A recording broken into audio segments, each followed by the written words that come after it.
Clara Whitmore pressed herself against the wall and stopped breathing. Across the ballroom, through the candlelight and the silk and the laughter, stood the man who had stolen her name when she was 10 years old. He hadn't changed. That was the worst part. Richard Caldwell still wore the same easy smile of a man who had never once paid for what he'd done, and he was looking right at her. If you've ever been robbed of something that was rightfully yours, stay with me. Subscribe. Follow this story all the way to the end and drop your city in the comments. I want to see how far this story travels. The summer of 1815 settled over Harrowfield, Virginia, like a held breath, the kind of heat that made people say things they'd been keeping too long and do things they couldn't take back. Clara had learned long ago not to think about summers. Summers were dangerous. Summers meant outdoor gatherings and old acquaintances and candlelit rooms where a face from the past could step out of the dark and find you. She had been careful for 6 years. She had changed her hair, changed her manner, changed every soft edge of herself that someone might remember.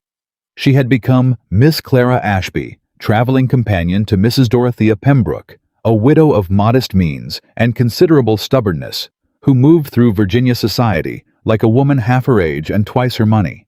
It was good work, honest work, and most importantly, invisible work. Clara was very good at being invisible. She had been practicing since she was 10 years old. The invitation to Harrowfield's Midsummer Assembly had come through Mrs. Pembroke, who had accepted before Clara could manufacture a polite reason to stay behind at the inn. "You look like you're walking to a hanging," Mrs. Pembroke said from the carriage seat across from her, fanning herself with the kind of vigor that suggested the fan was a weapon. "Sit up straight, child. You're a companion, not a convict." "Yes, ma'am." "And smile. God gave you a perfectly acceptable face. Use it." Clara smiled. It didn't reach her eyes, but then it never did at these things. She spent every assembly like a woman sitting on a roof watching for lightning pleasant enough on the surface, cataloging every exit. The Harrowfield Assembly Hall was already thick with people when they arrived. Fiddle music cut through the noise. Women in pale summer gowns moved between clusters of gentlemen. Mrs. Pembroke was immediately absorbed into a circle of women her own age, and Clara took her customary position slightly to the left, slightly behind, close enough to be useful, and far enough away to disappear into the wallpaper. She was good at that, too. She took a glass of lemonade from a passing tray and set herself to the quiet work of watching.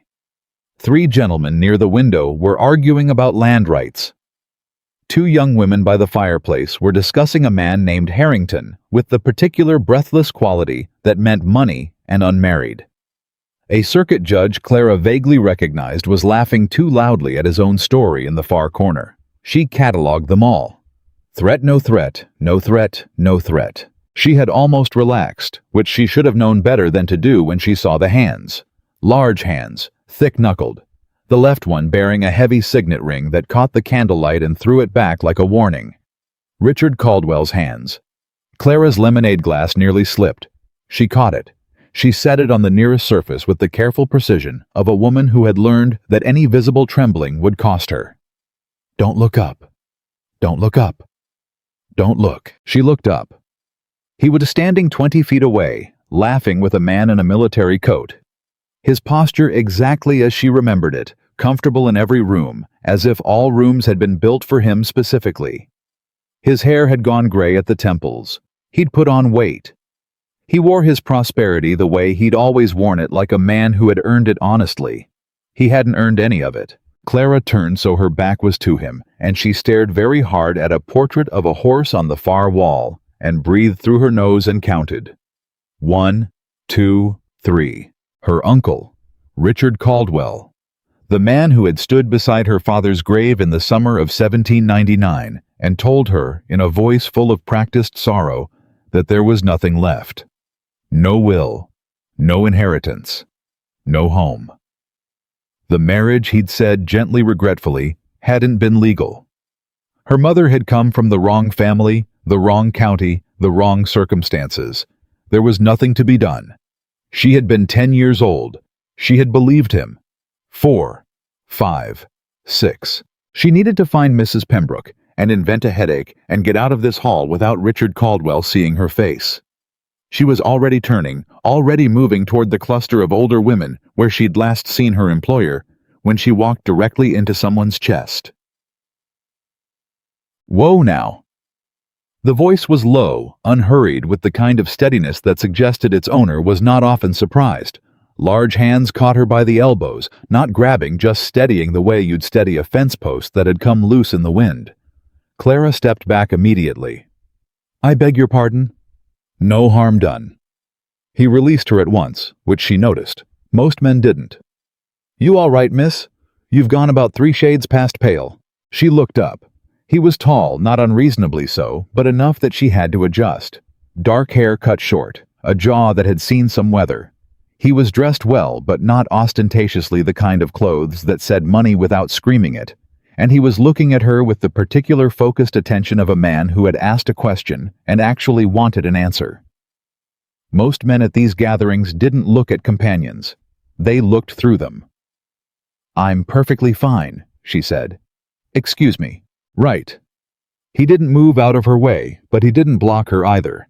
Just stood there with his hat in his hands, turning it slowly by the brim, watching her with those steady dark eyes. "Only you look like a woman who's seen something she wasn't expecting to see." "I assure you I haven't." "All right." A faint half-smile. "I'm Nathaniel Harrington, in case that helps." It didn't help. She didn't know a Nathaniel Harrington, and the name meant nothing to her beyond what she'd overheard, unmarried, wealthy, the subject of considerable feminine discussion near the fireplace. She was not near the fireplace anymore, which meant none of those women were watching him talk to a companion in the middle of the floor. Good. Invisible. "Miss Ashby," she said because she had to say something. "Companion to Mrs. Pembroke." "Mrs. Pembroke." He glanced toward the far side of the room. "The woman in the green dress who's been making that circuit judge look like he's about to cry." Despite everything, the panic still tight in her chest. Her uncle 20 feet behind her, the very specific urgency of needing to be anywhere else. Immediately, Clara almost smiled. She has a particular gift for conversation. Diplomatically put. He settled the hat back in his hands. "You from around here, Miss Ashby?" "No, we travel." "Where you from originally?" The question was casual. He had no idea it wasn't. Clara recalibrated the way she always did, reached for the answer she had used for 6 years, and found it right where she'd left it. "Georgia," she said. "A long time ago." He didn't push it. Most men would have pushed it. "Well, can I get you a fresh lemonade? That one looks like it tried to make a break for the floor." She glanced down. She was still holding the near-empty glass from where she'd set it, and somehow picked up again without noticing. "No, thank you. I need to find Mrs. Pembroke." "Of course." He stepped aside, easy and unhurried, and tipped his head not quite a bow more, the instinct of a man raised to show respect without making a performance of it. "Miss Ashby." She moved past him. She had taken 4 steps when she heard it. "Clara." She stopped. Not Miss Ashby. Not excuse me or pardon me or the general noise of a crowd. Her name. Her real name in a voice she hadn't heard in 16 years, spoken quietly enough that only she could have caught it. Clara did not turn around. She kept walking a little faster now, threading through the crowd with her head down, her heart slamming against her ribs in a rhythm that had nothing to do with the fiddle music, and everything to do with the word that had just fallen across 16 years of careful silence like a lit match on dry straw. She found a side door. She went through it. The night air was warm and thick with the smell of honeysuckle. Clara pressed her back against the outer wall of the assembly hall and put both hands flat against the wood and breathed. He hadn't been sure. She told herself that. He had said it quietly, the way a man says something when he isn't certain, a test, not an accusation. He hadn't followed her. She'd have heard footsteps on the wooden floor. She pressed her eyes shut. Think. She had to get back inside, find Mrs. Pembroke, make an excuse, and leave. She could do that. She had done harder things. She had looked a circuit court clerk in the eye when she was 24 and given a false name for a piece of official paperwork and smiled while she did it. She could walk back into that hall and be invisible for 10 more minutes. She pushed off the wall. Her left hand felt light. She looked down. The glove was gone. Clara stood in the doorway and stared at her bare left hand and felt something drop through her chest that wasn't quite panic and wasn't quite grief, but lived somewhere between them. The gloves were old, thin cotton, yellowed at the fingertips, unremarkable. She'd owned them for years. She'd bought them at a market stall in Richmond because they were cheap and because her hands needed covering at formal occasions, and because she had long since stopped spending money on anything that reminded her she deserved nice things. But the left glove had the embroidery. She hadn't put it there. Her mother had years ago in the idle hours of a summer afternoon working a small design into the cuff with green silk thread. A simple pattern interlocking curves, the kind of thing a woman did to keep her hands busy. Clara had nearly thrown the gloves away a dozen times. She never had. The pattern was the Whitmore family mark, not officially, not in any register or legal document, just a thing her grandmother had done, and her mother after her, and which Clara had seen on the cuffs of tablecloths and handkerchiefs, and the hem of a Sunday dress in a house that no longer belonged to her family. If the glove had fallen inside that hall, if someone picked it up, if Richard Caldwell picked it up. She went back inside. The glove wasn't near the side door. She moved along the edge of the room, eyes down, scanning the floor, willing it to appear. The fiddle had shifted to a slower tune, and some of the couples had drifted toward the center of the hall, which meant more feet moving across more floor, which meant, if the glove was anywhere underfoot, looking for something. She looked up. Nathaniel Harrington was standing beside the refreshment table, holding her glove. Clara went very still. He wasn't holding it the way a man holds something he's planning to hand back. He was holding it loosely, the cuff turned outward, and he was looking at the embroidery on it with the concentrated expression of a man who has recognized something and is trying to remember why. "That's mine," Clara said. He looked up. Something moved behind his eyes, not suspicion, not accusation, something quieter and more careful. "Found it near the door. Figured you'd come back for it." He held it out. She took it. Her fingers were steady. She was proud of that. "Thank you, Mr. Harrington." He was still looking at her, that same unhurried attention he'd had before, but different now, like a man who has noticed a door he hadn't seen in a wall he thought he knew. "That embroidery on the cuff. Unusual pattern. It's nothing. Decorative. Maybe." He paused. "My father had a business partner years back, fellow by the name of Whitmore. James Whitmore out of Fredericksburg. Had the same sort of pattern on his handkerchiefs. I was just a boy, but I remember because he said it was a family thing, something his mother started." The name hit her like cold water. She kept her face still. She had been keeping her face still for 16 years, and she was very good at it. "I'm afraid I don't know the name," she said. "No," he said. "I didn't figure you would." He said it without inflection, without accusation, and she couldn't tell if he believed her or not, and not knowing was almost worse than being caught. She pulled the glove onto her left hand, smoothed it over her fingers, and looked him directly in the eye. "Good evening, Mr. Harrington." "Good evening, Miss Ashby." She walked away. She did not look back. She found Mrs. Pembroke pleaded a headache, accepted the older woman's brisk and unsympathetic sympathy, and was in the carriage and moving away from Harrowfield Assembly Hall within 20 minutes. She pressed the back of her gloved left hand against her mouth the whole ride back to the inn. The candle in her room burned low before she moved. She sat on the edge of the bed in her traveling clothes and stared at nothing, and let herself think the things she had been refusing to think since she was 10 years old. And a man with her father's eyes had told her with a grieving smile that she had nothing. She was no one. There was nothing to be done. She thought about the house in Fredericksburg, the wide front porch, the garden her mother kept, the smell of her father's study tobacco and old books, and the particular dusty warmth of summer afternoons. She thought about the way he used to sit her on the edge of his desk and read to her, his voice slow and steady, his big hand resting on the page. She thought about the morning they told her he was dead. She thought about Richard Caldwell standing in the front hallway of that house with his hat in his hands and his face arranged in the correct expression of sorrow, telling her that she needed to understand that he was so sorry that there was no other way. She thought about being 10 years old and having no one to tell her he was lying. She stood up. She went to the small trunk at the foot of the bed and unlocked it with a key she kept on a chain around her neck, and she lifted the false bottom and she took out the letters. There were 6 of them. Letters her father had written to her mother before they married, when his family had objected to the match, and her mother's family had been uncertain, and the whole thing had hung in the balance for nearly a year. Love letters.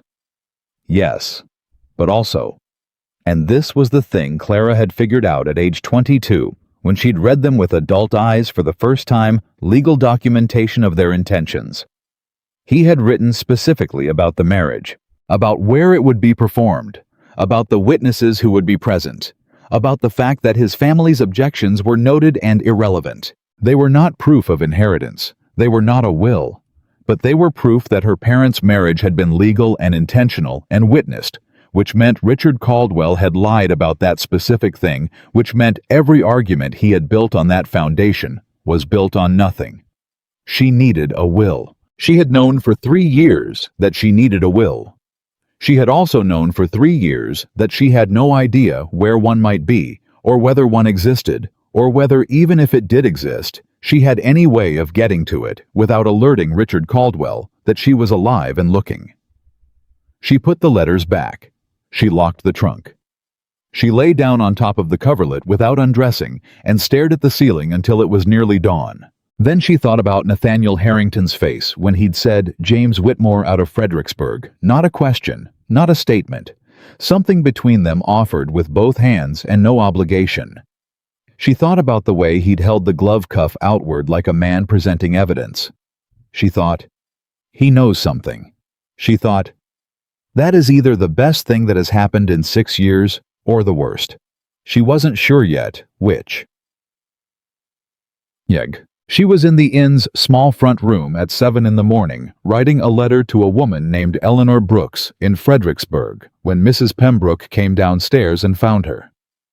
"You're up early for a woman with a headache," Mrs. Pembroke said, settling into the chair across the table with the authority of a woman who owned every chair she sat in. "I slept badly." Mrs. Pembroke poured her own coffee from the pot on the table and regarded Clara over the rim of the cup with the shrewd, unsentimental gaze of a woman who had outlived 2 husbands and was therefore unimpressed by most things. "You want to tell me what actually happened last night?" "I had a headache." "You had a fright." Mrs. Pembroke set down her cup. "I've known you 3 years, child. You don't get headaches. You get frightened, and you go very quiet, and you look at the nearest exit. I saw you come back in through the side door last night, and I saw what your face looked like." She paused. "Who was in that room?" Clara looked at her letter. She had told no one, not in 6 years, not even Mrs. Pembroke, who had taken her on without references, which had been its own kind of mercy, and who had never in 3 years asked a question Clara didn't want to answer. She was asking one now. "My father's brother," Clara said finally to the letter. Silence. "He took something that belonged to my family," Clara said. "When I was a child, after my father died." More silence. Then, "Did he know you were there last night?" "I think he may have. I left before I could be certain." Mrs. Pembroke picked up her coffee cup again. She looked out the window. She was quiet for long enough that Clara thought the conversation might simply end there, absorbed into the particular economy of unspoken things that had sustained their 3 years together. Then she said, "Eleanor Brooks." Clara looked up sharply. Mrs. Pembroke met her eyes. "I knew an Eleanor Brooks, years ago. She was a housekeeper for a family in Fredericksburg. Whitmore family." She paused, watching Clara's face. "She moved away after the father died. Nobody knew where." Clara's mouth had gone dry. "Do you know where she went?" "No." Mrs. Pembroke put down her cup. "But I know a man who might." She stood smoothing her skirts with the brisk efficiency of a woman who had made a decision. "Eat something. We're not leaving Harrowfield yet." The man Mrs. Pembroke knew was a retired land agent named Garrison, who lived at the edge of town and received visitors in a sitting room so full of paper and ledgers that finding a place to stand required a negotiation. He was 80 if he was a day, with a memory like a steel trap, and no patience for pleasantries, which suited Clara just fine. "Whitmore Estate," he said when Mrs. Pembroke had explained the purpose of their visit in broad terms. He didn't look at Clara directly. He looked at the spot just above her left shoulder the way old men sometimes do when they're seeing something a long way back. "James Whitmore. Yes. Died summer of '99, or thereabouts." "Do you know anything about the disposition of the estate?" Mrs. Pembroke asked. "No, there was a dispute. Brother came in, said there was no will, took everything." He paused. "Said the wife's children weren't legitimate." Clara kept her hands flat on her knees. "Was that determination ever formally recorded?" she asked. Her voice came out even. She was grateful for that. Garrison looked at her directly for the first time. Something shifted in his expression. Recognition, or something close to it, though they had never met. He was looking at her face, the particular arrangement of it, comparing it to something he'd known before. "You look like him," he said. "I beg your pardon. James Whitmore. Something about the eyes." He said it without sentiment, just observation. The brother's claim was entered into the county record, never formally contested. He paused.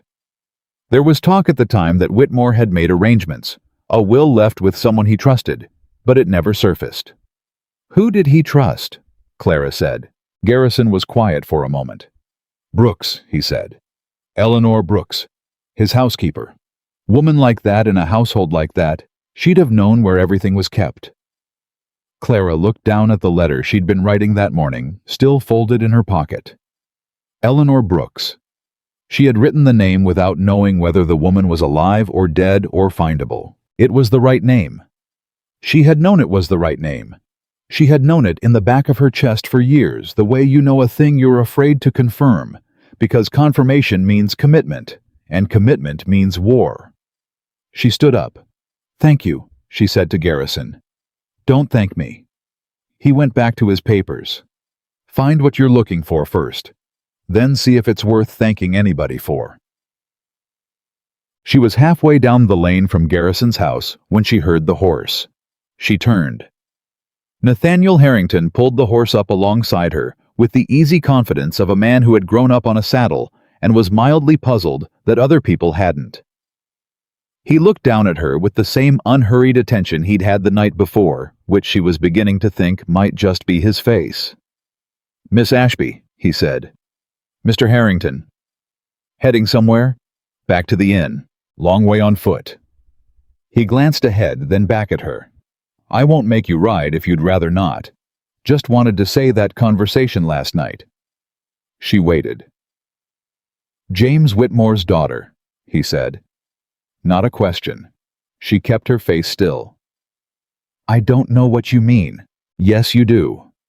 He said it without aggression, without satisfaction, just the calm directness of a man who had decided to be honest and was waiting to see if she'd extend the same courtesy. "My father knew James Whitmore, did business with him for years, called him a good man, straight." He paused. "Said it was wrong what happened after he died. Said the brother had the look of a man who'd been waiting for his chance." Clara said nothing. "Your father," Nathaniel said, "had me in his study once when I was about 12. He was showing my father some maps land he owned out past the river. Lot of land." He looked down at her. "He had a daughter. Showed my father and me a little portrait he kept on the desk. Said she was the image of her mother." Another pause. "You've got a different name now, but you've got the same face." Clara looked up at him. The sunlight was hard and bright, and she couldn't read everything in his expression, but she could read enough. There was no cruelty in it. There was no calculation either, No sense of a man who had found leverage and was deciding how to use it.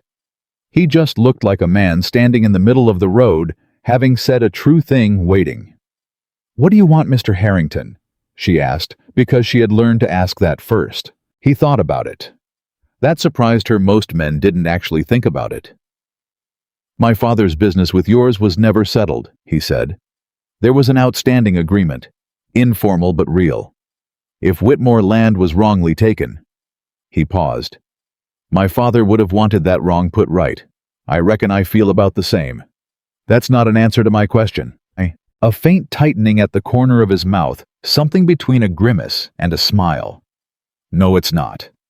He turned his hat over in his hands, the same unconscious gesture she'd noticed the night before.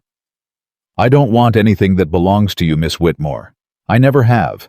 I just think you might need someone who's got a name that carries weight in this county, and I happen to have one." He met her eyes. "That's all." The sound of her real name spoken quietly in full daylight by someone who had no reason to hurt her with it. It landed somewhere in her chest she hadn't expected. She breathed through it. "I'm going to Fredericksburg," she said finally, "to find a woman named Eleanor Brooks." He nodded like she'd said something that confirmed a thing he already suspected. "How long do you think that takes?" "I don't know." "All right." He settled the hat back on his head, straightened it. "I've got business in Fredericksburg myself, heading out day after tomorrow if the weather holds." He looked at her steadily. "I'm not asking to come with you, Miss Whitmore.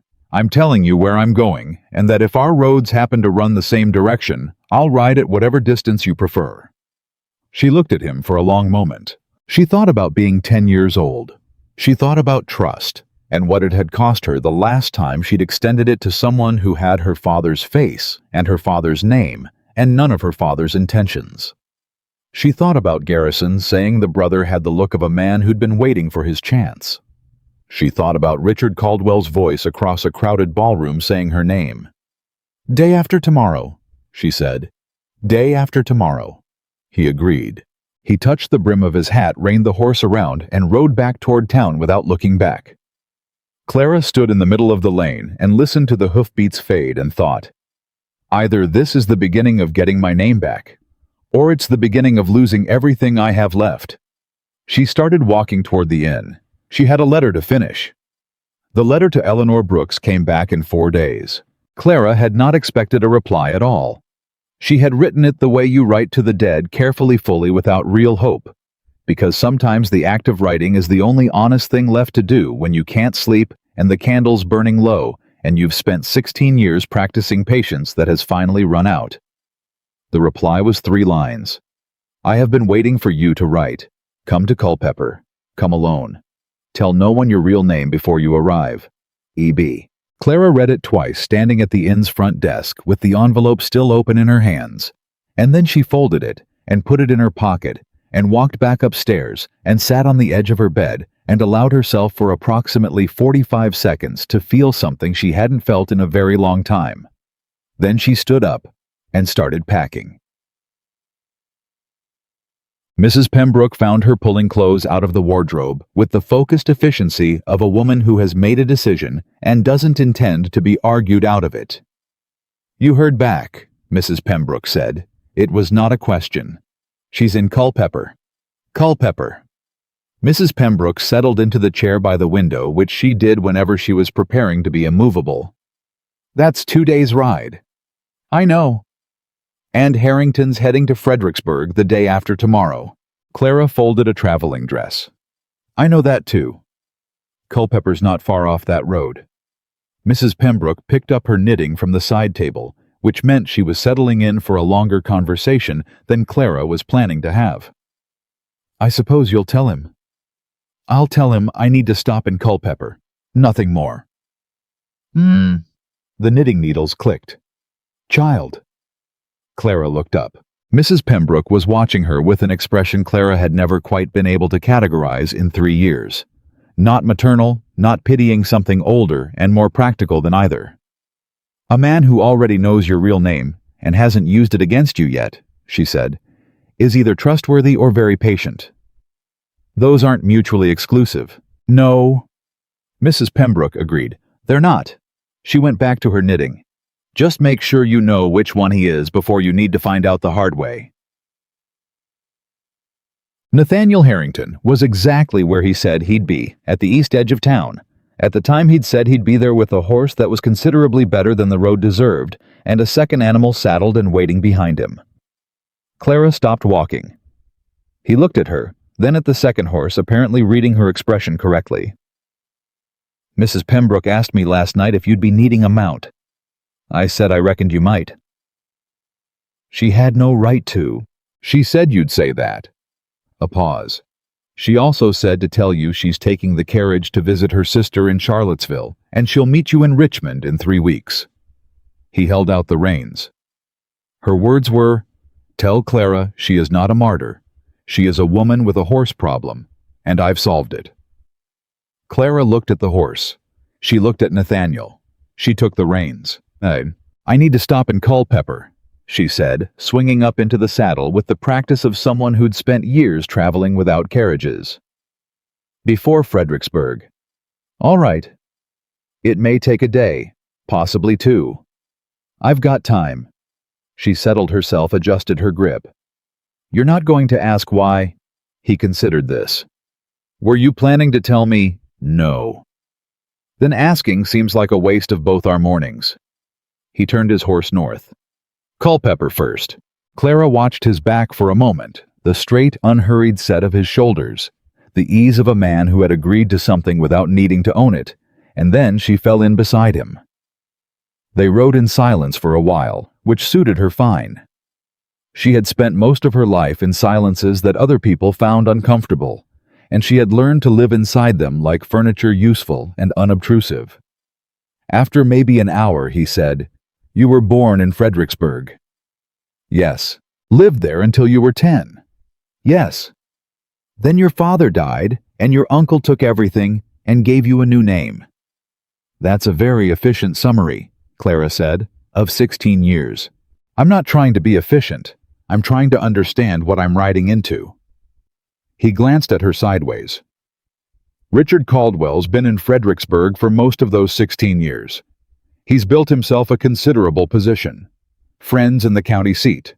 A few judges who owe him favors." He paused. "I want you to know what's on the other side of what you're doing before we get there." The honesty of it sat in her chest like a stone, not painful, just present. Most people, when they helped with the comforting parts. They offered encouragement. They told you it would be fine. They didn't look you in the eye on a dirt road in the morning heat and say, "Here is the size of the thing you're walking toward, and here are all the ways it could go wrong." "I know what's on the other side," she said. "Do you?" Richard Caldwell has had 16 years to make himself untouchable. He has money connections, a story that's been accepted by every court and county in the region. I have 6 letters and a name I haven't used in public since I was 10 years old. She kept her eyes on the road ahead. "I know exactly what I'm walking into, Mr. Harrington. I've been thinking about it for 3 years. He was quiet for a moment. 3 years, he said. "That's when I figured out the letters weren't enough, that I'd need more, that there had to be more somewhere, or my father would never have—" She stopped. "Would never have what?" She hadn't meant to say that much. She looked straight ahead and measured the words before she let them out. "My father was a careful man. Methodical. He didn't do anything without a contingency.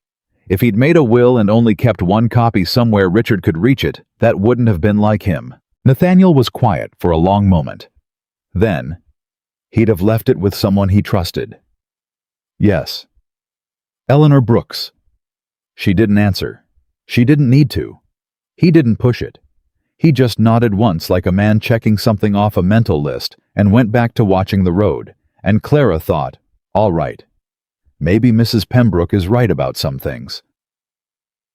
They reached Culpeper late the following afternoon. Eleanor Brooks lived at the end of a lane off the main road in a small house that had the particular quality of a place maintained with great care and very little money.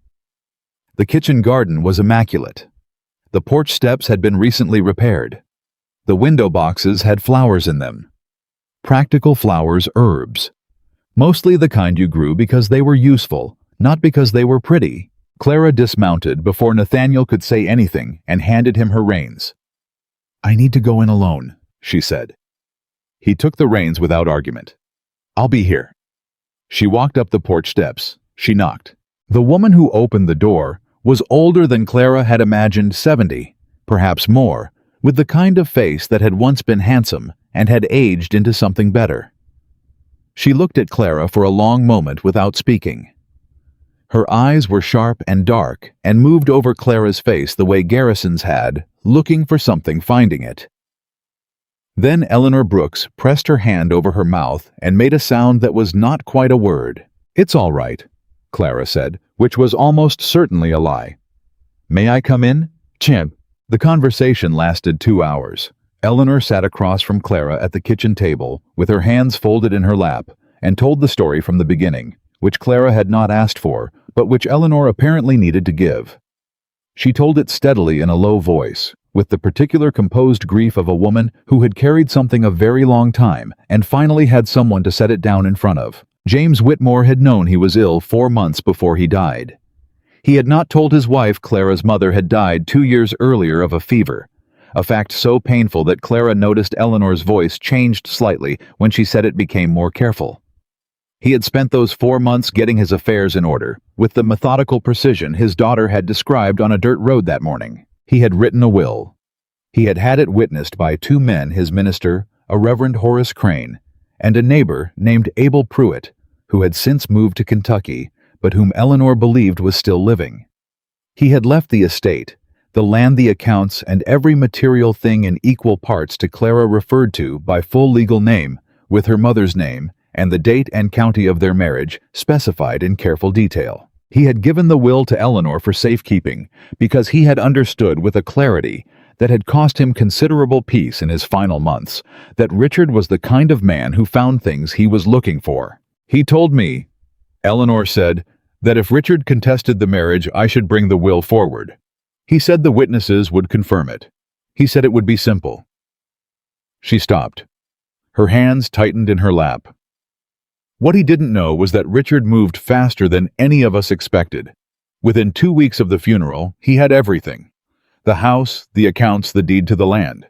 He had a court entry saying there was no will and the marriage was irregular. She looked at Clara. "And you were already gone."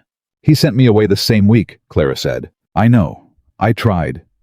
Eleanor stopped, started again. "I went to the county seat. I told them about the will. The clerk looked at me like I was a confused old woman and told me that the matter had been settled." She shook her head. "I kept it anyway. I kept all of it. I moved away because Richard knew I knew, and I didn't." Her voice broke just once cleanly, and then steadied again. "I didn't know where you were. I wrote to the placement agency that had taken you. They told me you'd been settled with a family in Georgia. They wouldn't give me the name."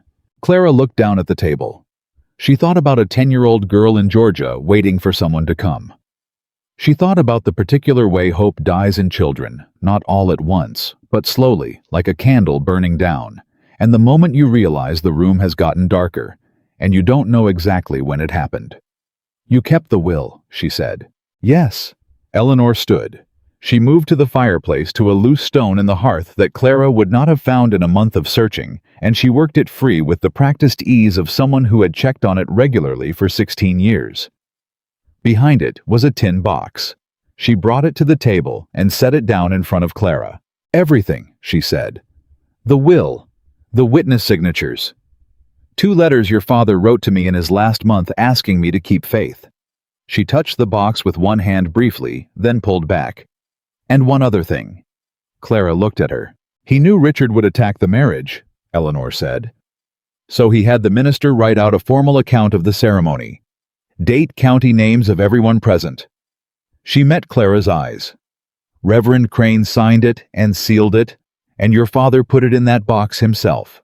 She paused. "He thought of everything except the possibility that a corrupt court clerk would refuse to hear it." Clara's hand was on the box. She hadn't opened it yet. She wasn't sure she was ready for what it meant to open it. Not the contents, she could guess the contents, but the weight of them. What it meant to be holding 16 years of wrongness in a tin box on a kitchen table in Culpeper, Virginia. She opened it. The will was on top. Her father's handwriting, she hadn't seen it in 16 years, and she recognized it immediately, the looping, precise lines of a man who had taken his education seriously. She read the first paragraph, and her vision blurred, and she blinked it clear. She read it all the way through without stopping. When she finished, she set it down and looked at Eleanor. "Reverend Crane," she said. Her voice was even. She was working hard on that. "Is he still alive?" Eleanor hesitated, and that hesitation told Clara something. "He died 4 years ago," Eleanor said. "I'm sorry." Clara absorbed this. "And Abel Pruitt, in Kentucky?" "I believe so. I haven't had word in some years, but I've heard no news of his passing. 1 witness dead, 1 in Kentucky. A corrupt county record. Richard Caldwell, with 16 years of social capital judicial connections, and the comfortable certainty of a man who believes he's already won." "Is there anything else?" Clara asked. "Anything at all?" Eleanor sat back down. She folded her hands on the table. "There is one thing I haven't told you because I wasn't sure if it mattered. There is a 3rd letter. Your father wrote it to a man in Fredericksburg, a business associate. He asked this man in writing to witness the will from a distance, to hold a copy of the marriage documentation." She looked at Clara steadily. "He told me the man agreed. I don't know if the man still has it. I don't know if he'll come forward after all this time." "What's his name?" Clara asked. Eleanor looked at her for a long moment. "Harrington," she said. "Thomas Harrington." The name dropped into the room like a stone into still water. Clara sat very still. Thomas Harrington. Nathaniel's father. She thought about Nathaniel on the road that morning. "My father knew James Whitmore, did business with him for years, called him a good man." She thought about the way he'd said it, without performance, without calculation, just a man reporting a true thing.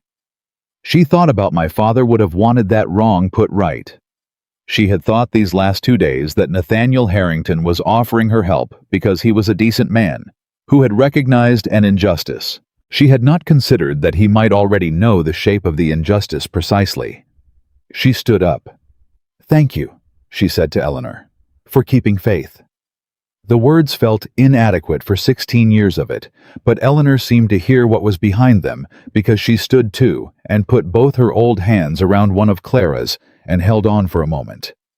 "Don't let him keep it," Eleanor said. Not fierce, not loud, just certain. "Don't you let him keep what was never his." "I don't intend to," Clara said. "Sortai."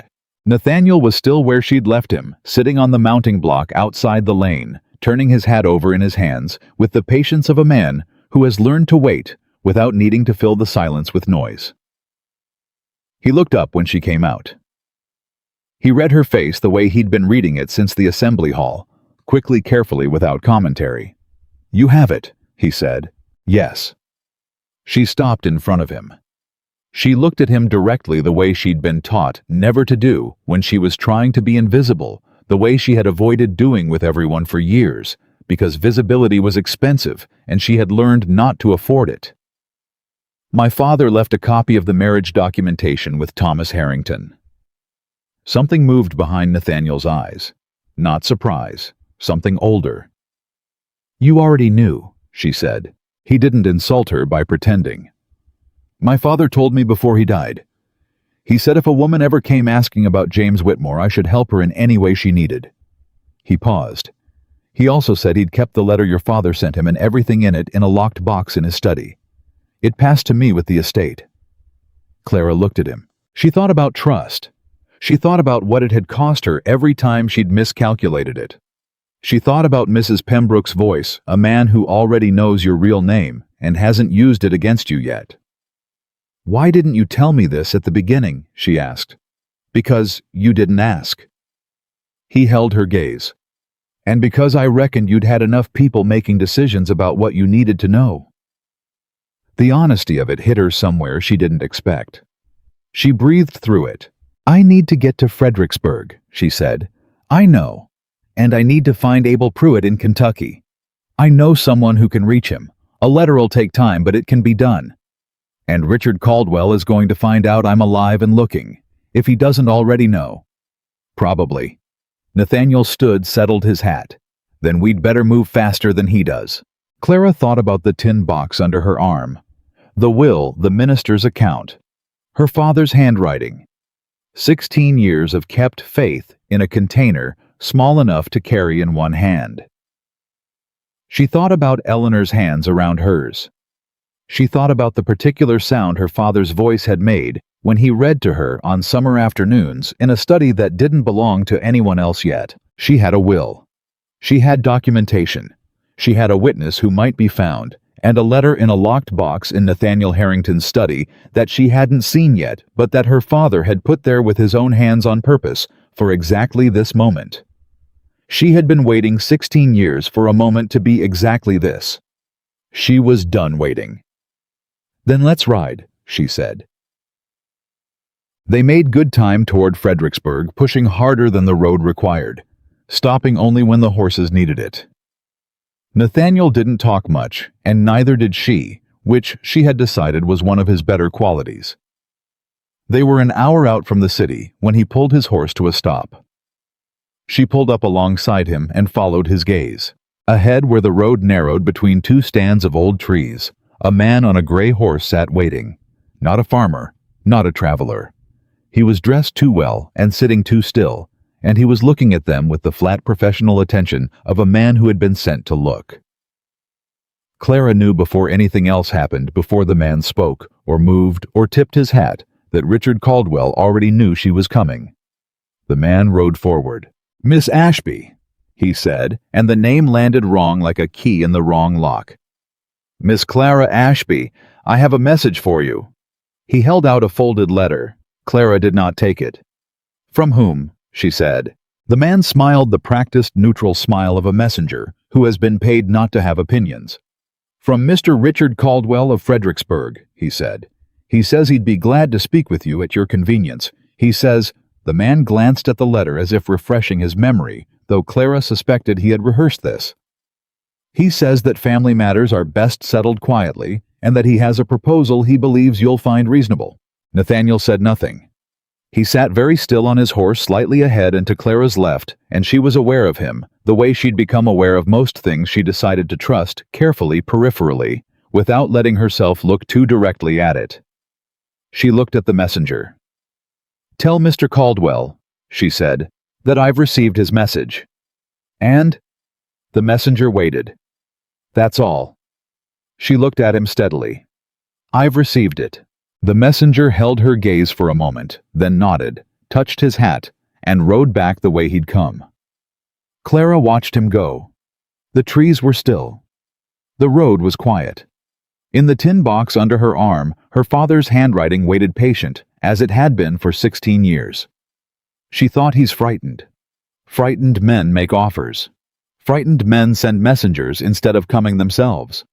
She thought, good. Nathaniel moved his horse forward until he was beside her. He didn't say anything for a moment. Then, "He knows." Yes. He's been watching the roads. Or watching me.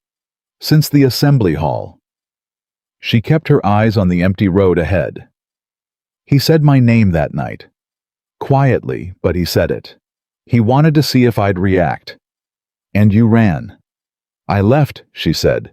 "There's a difference. He accepted that without comment, which she appreciated. "He'll try to move the assets before you can get to a court." "He'll try to move the record," she said. "The assets are tied to the land, and the land can't move.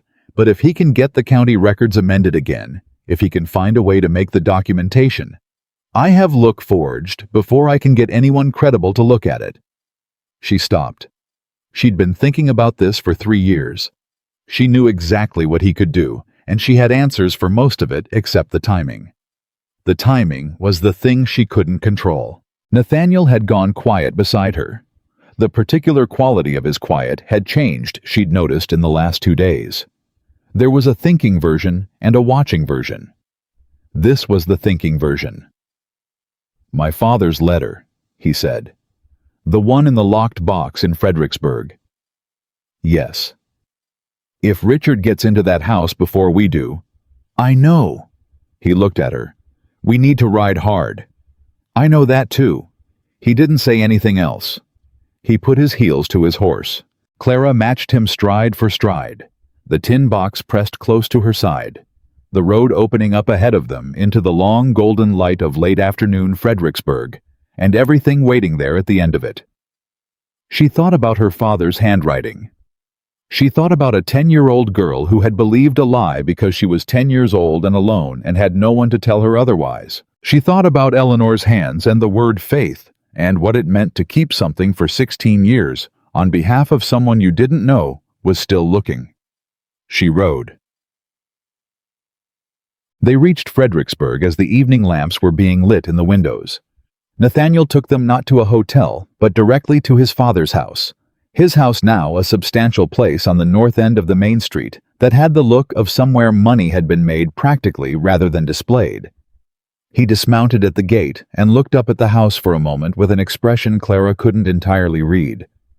"I haven't been back in 8 months," he said, not to her particularly. "Is there someone inside we should worry about?"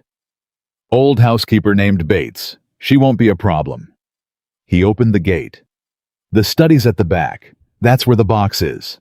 They went in through the front, Bates appearing from the back hallway with the careful expression of a woman who recognized her employer's son and did not recognize the woman beside him, and was too professional to comment on either.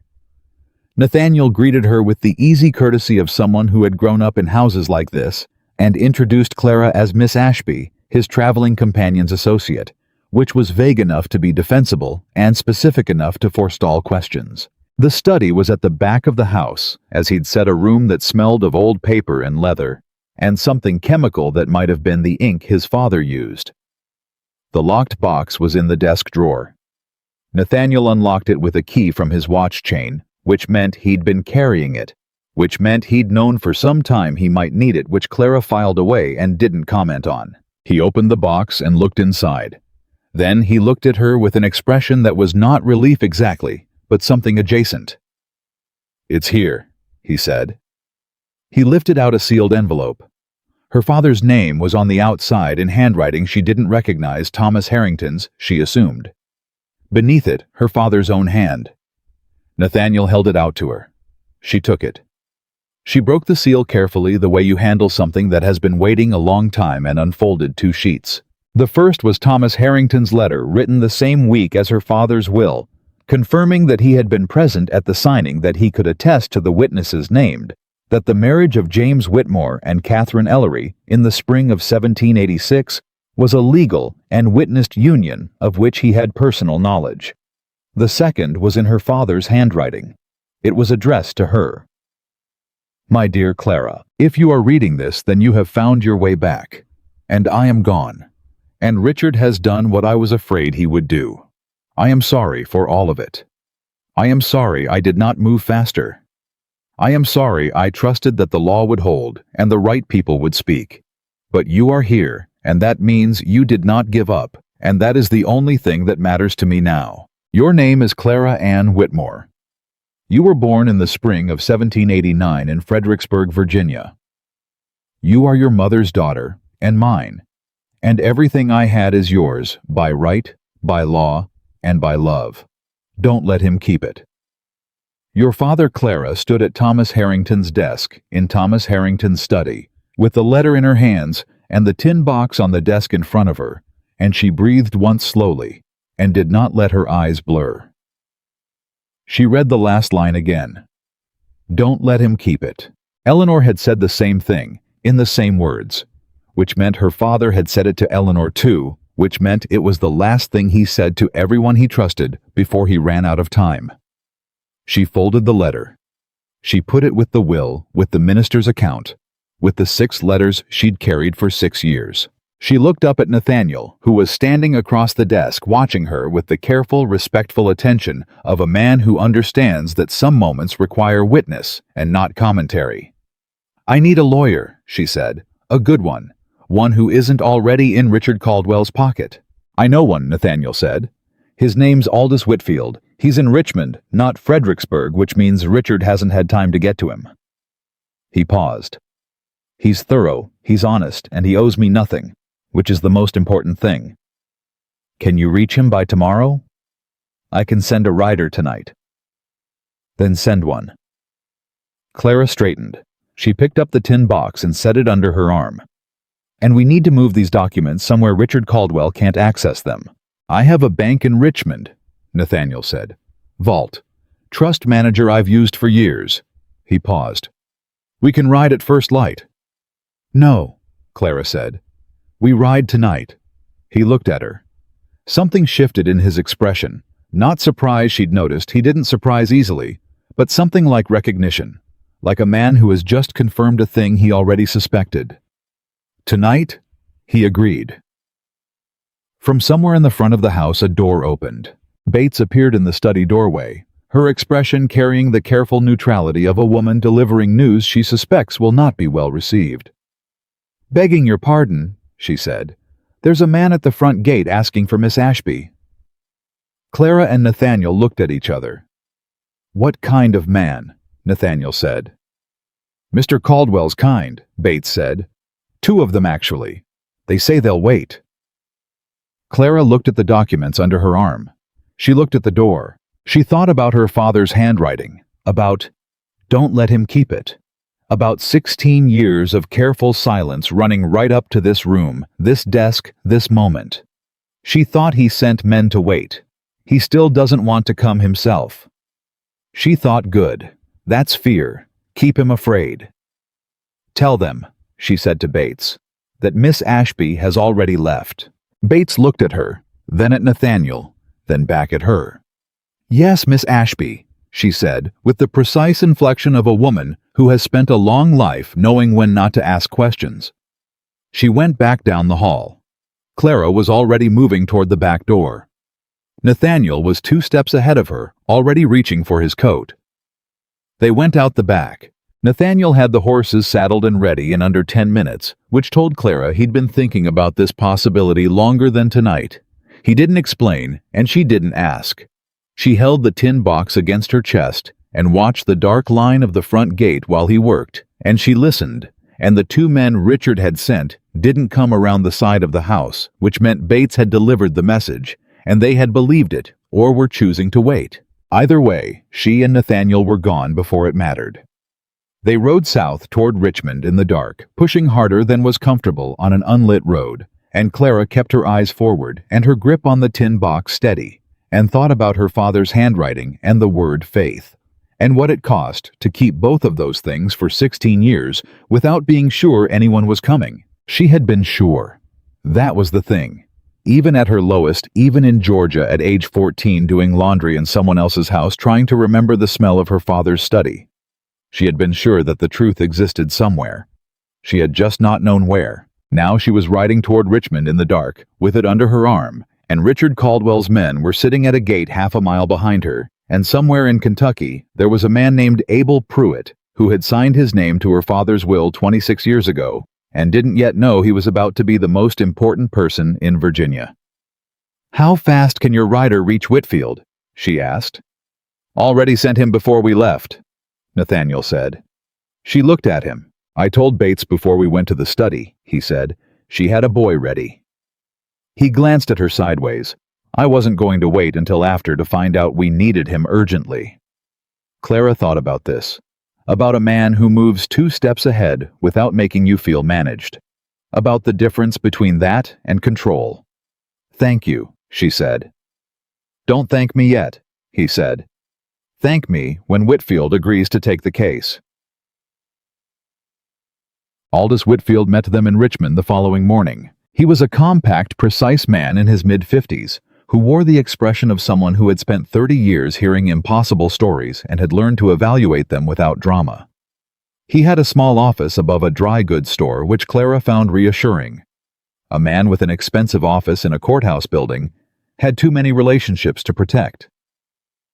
A man above a dry goods store answered only to his conscience and his bill of fare. He read every document in the tin box. He read them twice. He asked 6 questions, specific, technical, without emotion. And then he sat back in his chair and looked at Clara with the focused attention of a man who has just been handed a very large and very complicated problem and is deciding whether it's the interesting kind. Richard Caldwell entered a false affidavit into the Fredericksburg County Record in 1799. He said. He claimed there was no will, and the marriage was of questionable legal standing. Both of these claims were false, and the documentation in front of me demonstrates that with reasonable clarity. Reasonable? Clara said. In law, reasonable is the best we aim for. He set the papers down. You have the will properly witnessed. You have the minister's account. You have Thomas Harrington's letter. He tapped the desk. What you don't have is a living witness who was physically present at the signing. Abel Pruitt, Clara said. If he's alive, and if he's willing to travel, and if he remembers, and if his memory can withstand examination. Whitfield said each if landing like a separate weight. That's a great many contingencies for a case that Richard Caldwell will fight with everything he has. He'll have had the county records for years, Nathaniel said. Is there any risk he's already altered them further? Whitfield looked at him. There is always that risk, which is why I would like to petition the circuit court in Richmond rather than Fredericksburg. Neutral ground. A judge who doesn't owe Caldwell dinner invitations. He paused. It can be done. It will not be fast. How long? Clara asked. 3 months if everything goes smoothly. 6 if it doesn't. He met her eyes. Caldwell will challenge the documents. He'll claim forgery. He'll bring character witnesses.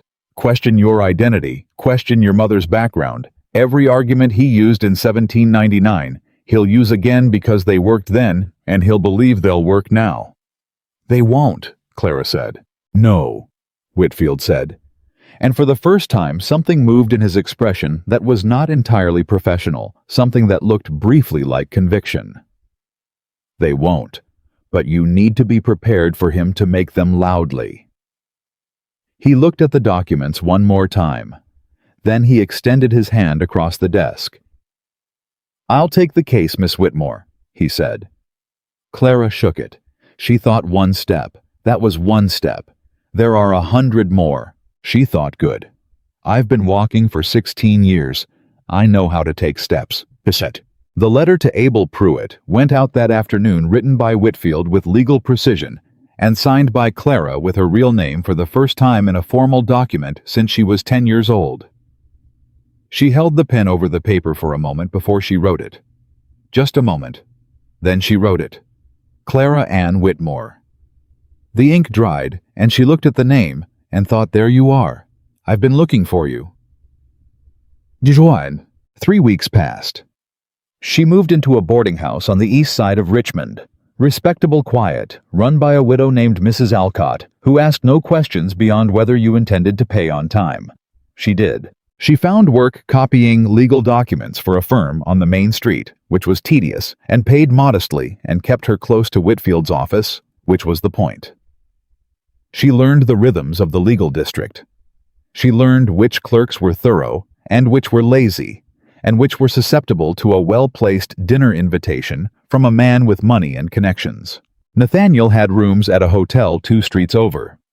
He came by Whitfield's office every few days, not hovering, just present, checking on the progress of the Kentucky letter, offering what he knew about the circuit court judges doing the practical, invisible work of a man who had decided to be useful and didn't need credit for it. He came by the boarding house once uninvited on a Thursday evening in July. Clara opened the door and looked at him. Richard Caldwell's in Richmond, he said. The words landed cold. She stepped back. He came inside. Mrs. Alcott's sitting room was small and spare, and he filled more of it than she expected, though he stood carefully, respectfully, with his hat in his hands, the way she'd noticed he always did. Since when? She said. Arrived today. He's staying at the Harrison house. He paused. He brought a lawyer. Which lawyer? Man named Foster. He's been Caldwell family counsel for 20 years. Sharp. He met her eyes. He also brought 2 men I don't recognize. Not his usual servants. Bigger. Quieter. Clara sat down. She thought about the messenger on the road outside Fredericksburg. She thought about the men at the gate. She thought about Richard Caldwell's face across a ballroom 27 years ago. She hadn't seen it clearly. Then she'd been 10, but she'd seen enough, and the voice that had said, "I'm so sorry, there's nothing to be done." "He's here to pressure someone," she said. "Either me or Whitfield, or both." Nathaniel sat across from her elbows on his knees, hat turning slowly in his hands. "He won't approach you directly. He knows that'd look wrong, but Whitfield won't be moved." She said it with more certainty than she entirely felt, because she'd had one meeting with the man, and that was not a large sample on which to stake everything. "Probably not," Nathaniel agreed. "But even if Whitfield holds Caldwell's here to watch the proceedings influence the court calendar work, whatever social connections he has in Richmond." He paused. "And to find out how strong your case is." "Then he's already frightened," Clara said. "If he weren't, he'd have sent Foster alone." "He's frightened," Nathaniel said. "Frightened men do reckless things." She looked at him. "You sound like you're warning me." "I am warning you." He held her gaze direct and unhurried the way he always was. "You've been careful for 6 years. Don't stop being careful now, because you can almost see the end." She thought about that. About the particular danger of being close enough to what you'd wanted that you started moving faster than you should, taking corners wide, trusting things you hadn't yet fully verified. "What do you suggest?" she said. "Keep the documents with Whitfield. Don't go anywhere alone. And—" He stopped. "And—" He was quiet for a moment. Something moved in his expression she hadn't seen before. Not hesitation, something more honest than that. Something a man shows when he's about to say a true thing he isn't sure will be welcome. "Let me be more visible," he said. "Publicly. As someone who's in your corner." Clara looked at him. "Richard's operating on the assumption that you're alone," Nathaniel said. "That you've got a lawyer and a box of old papers and no social weight behind you. If he sees that a Harrington is standing with you publicly—" "It changes his calculation," Clara said. "It changes everything."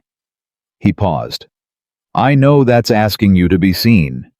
I know that means your real name starts moving through Richmond society, and there's no putting that back." She thought about invisibility. About 6 years of being Miss Ashby, useful and unremarkable and safe.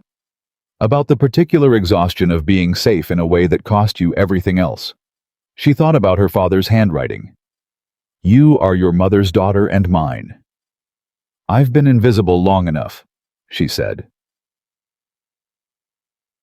The reply from Kentucky arrived on a Tuesday morning, delivered to Whitfield's office by a writer who had pushed hard and looked like it. Clara was there when Whitfield opened it. She watched his face while he read. She had learned to read Whitfield's face in 3 weeks. It was not an expressive instrument, but it had tells. The slight tightening around the eyes when something was bad. The particular stillness when something was good. He was very still. "Abel Pruitt is alive," he said. "He's 73 and his health is unreliable, but his mind is sound." He looked up. "He remembers the signing. He says, and I quote, that he has spent 26 years waiting to hear from someone who was going to do something about it." Clara pressed her hands flat on the edge of the desk. 26 years. A man in Kentucky, 73 years old, with unreliable health and a clear memory, had been waiting 26 years for this letter. "Will he travel?" she said. "He says he will." Whitfield set the letter down. "He says his son can bring him in a wagon and that it will take 3 weeks at most." He paused. "He also says, and I want you to hear this carefully, that he was approached approximately 1 year after signing by a man on behalf of Richard Caldwell, offered a sum of money to say he had never signed anything." Clara went cold. "He refused," Whitfield said quickly. "He refused, and he moved his family to Kentucky within the month, which is why Caldwell never found him." He looked at her steadily. "But it means Caldwell knows Pruitt exists, has known for 26 years. When he finds out Pruitt is traveling to Richmond, he will try to stop it." "Stop it how?" Clara said. "I don't know. That's what worries me." Whitfield looked at Nathaniel, who had been standing quietly near the window. "Mr. Harrington, do you have anyone trustworthy who could ride to Kentucky and accompany Pruitt on the journey?" Yes, Nathaniel said without hesitation. My foreman, man named Cole.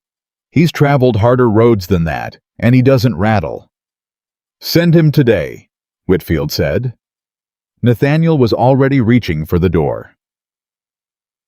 He left that afternoon, not just sending the message, but riding part of the way himself to make sure Cole understood the urgency and the stakes. He was back in Richmond by nightfall, which meant he'd pushed hard both directions, and he looked tired in a way he didn't usually let show when he came to tell Clara that Cole was on the road and moving fast. Richard knows about Pruitt, Clara said when he sat down. He does, which means he's going to push for an earlier court date.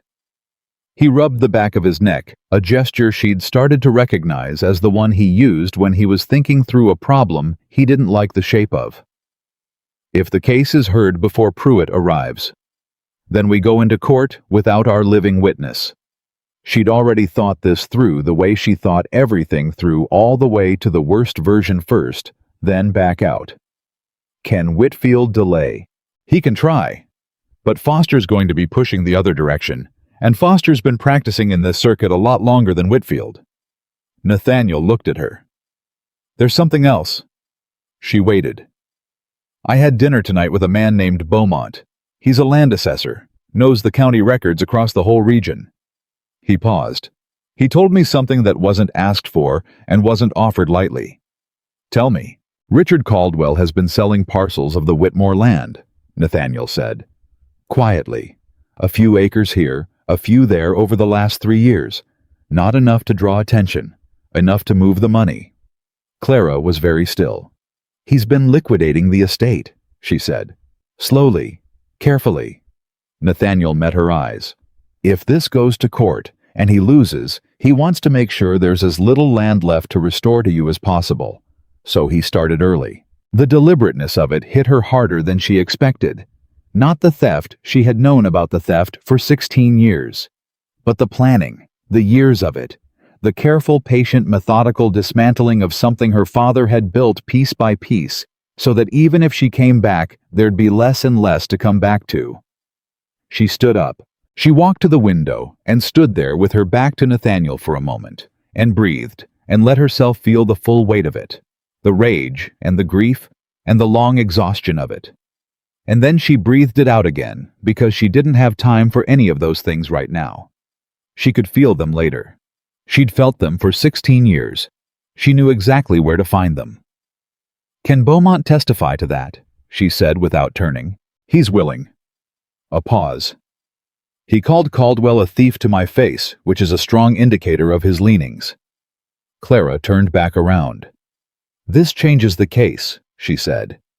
It's not just about the will and the inheritance anymore. He's been actively depleting the estate with fraudulent ownership. That's a different charge, Nathaniel said. Whitfield needs to know. Whitfield will know tonight. She told Whitfield that evening and watched his face go through the same controlled sequence it had gone through in the morning, tightening, then stillness, then something that wasn't quite anger but lived in the same neighborhood.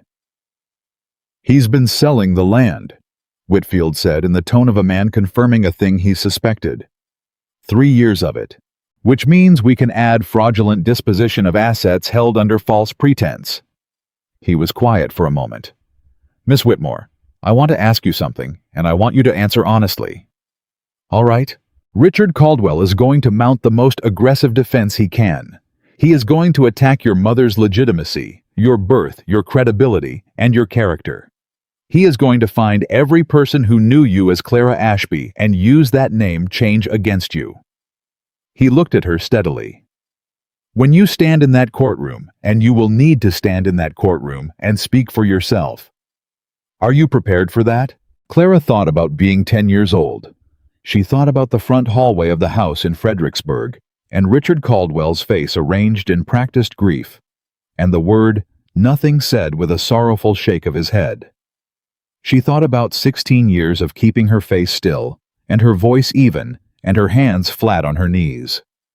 She thought about Eleanor's hands around hers.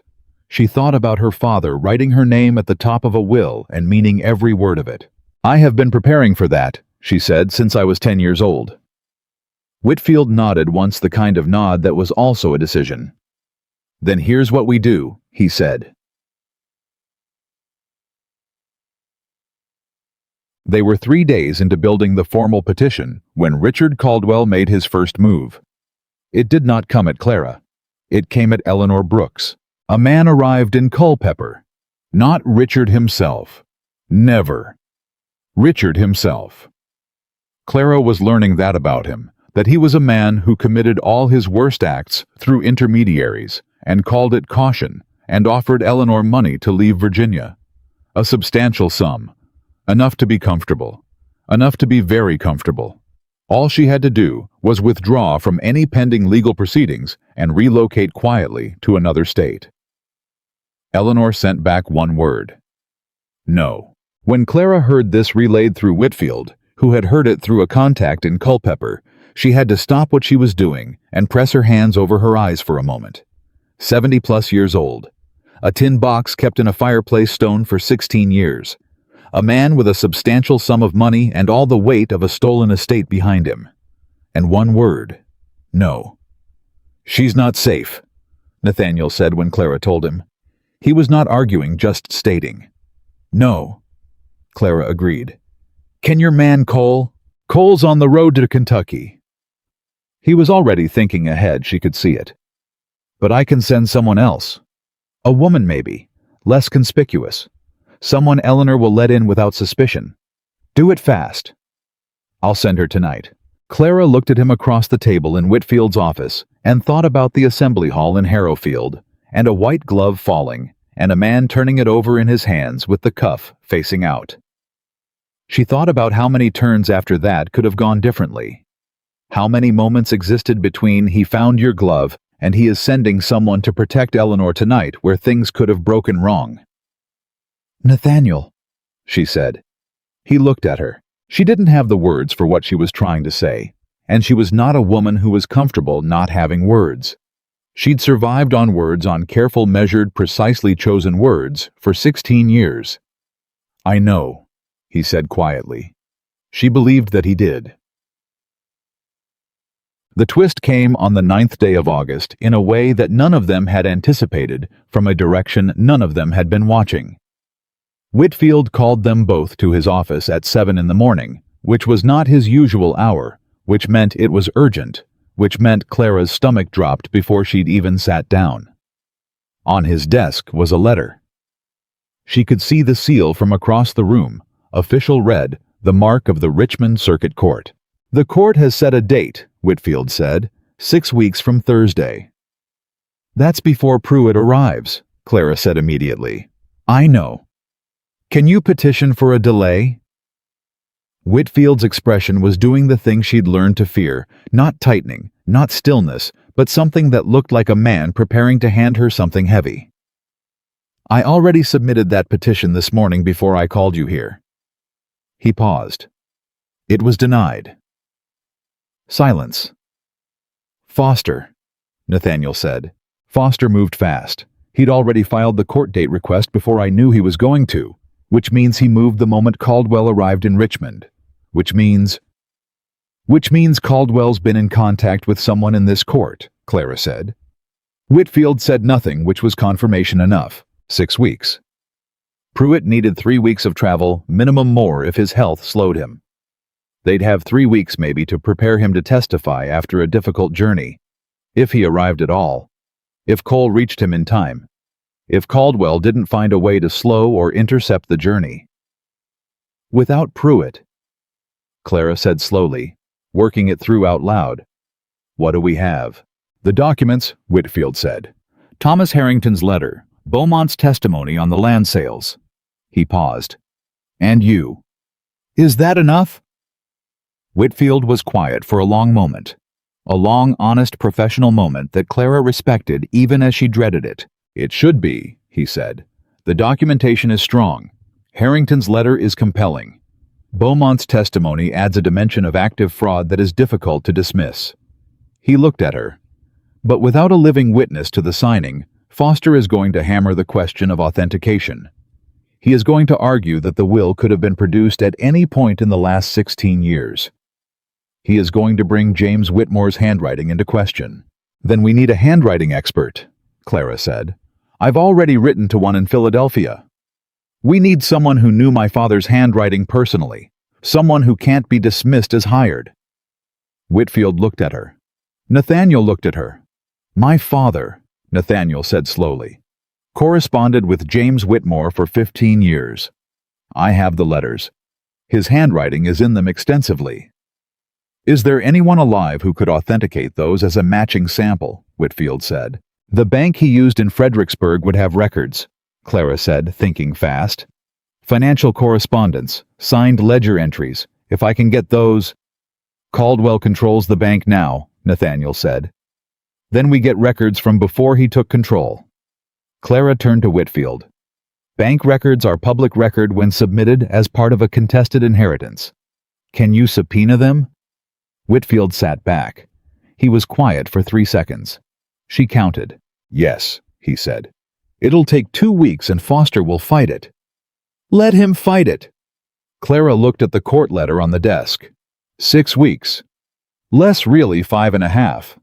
A dead witness, an inaccessible bank a road between Virginia and Kentucky, where Cole was riding as fast as he could toward an old man who was the only living person who had watched her father write his name on the most important piece of paper in her life. She thought about her father's study, about being 10 years old and sitting on the edge of his desk while he read to her, his big hand steady on the page.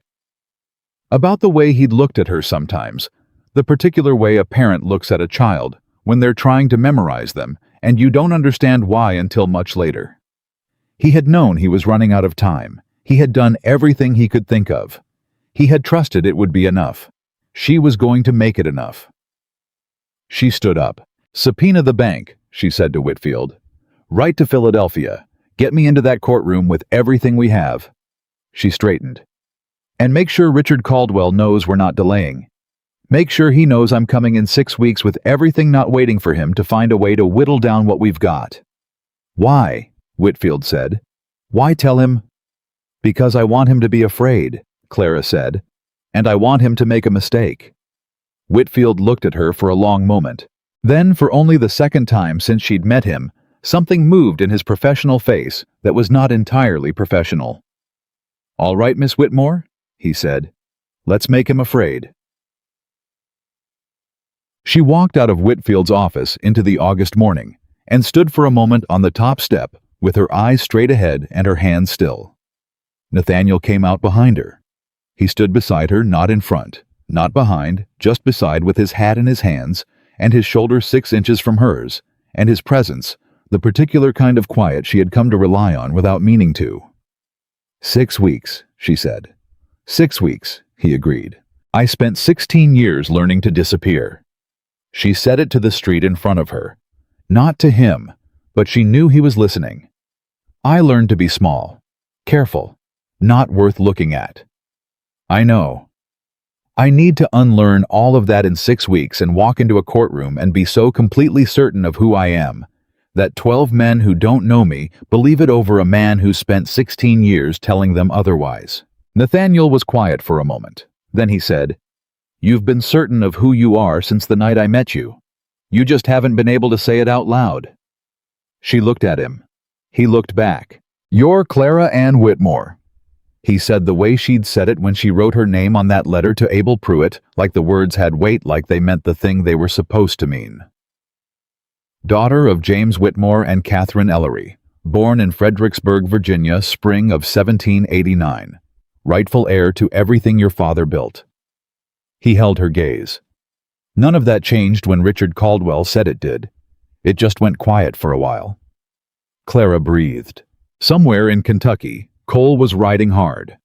Somewhere in Culpeper, Eleanor was saying no to men with money and bad intentions. Somewhere in Philadelphia, a handwriting expert was about to receive a letter.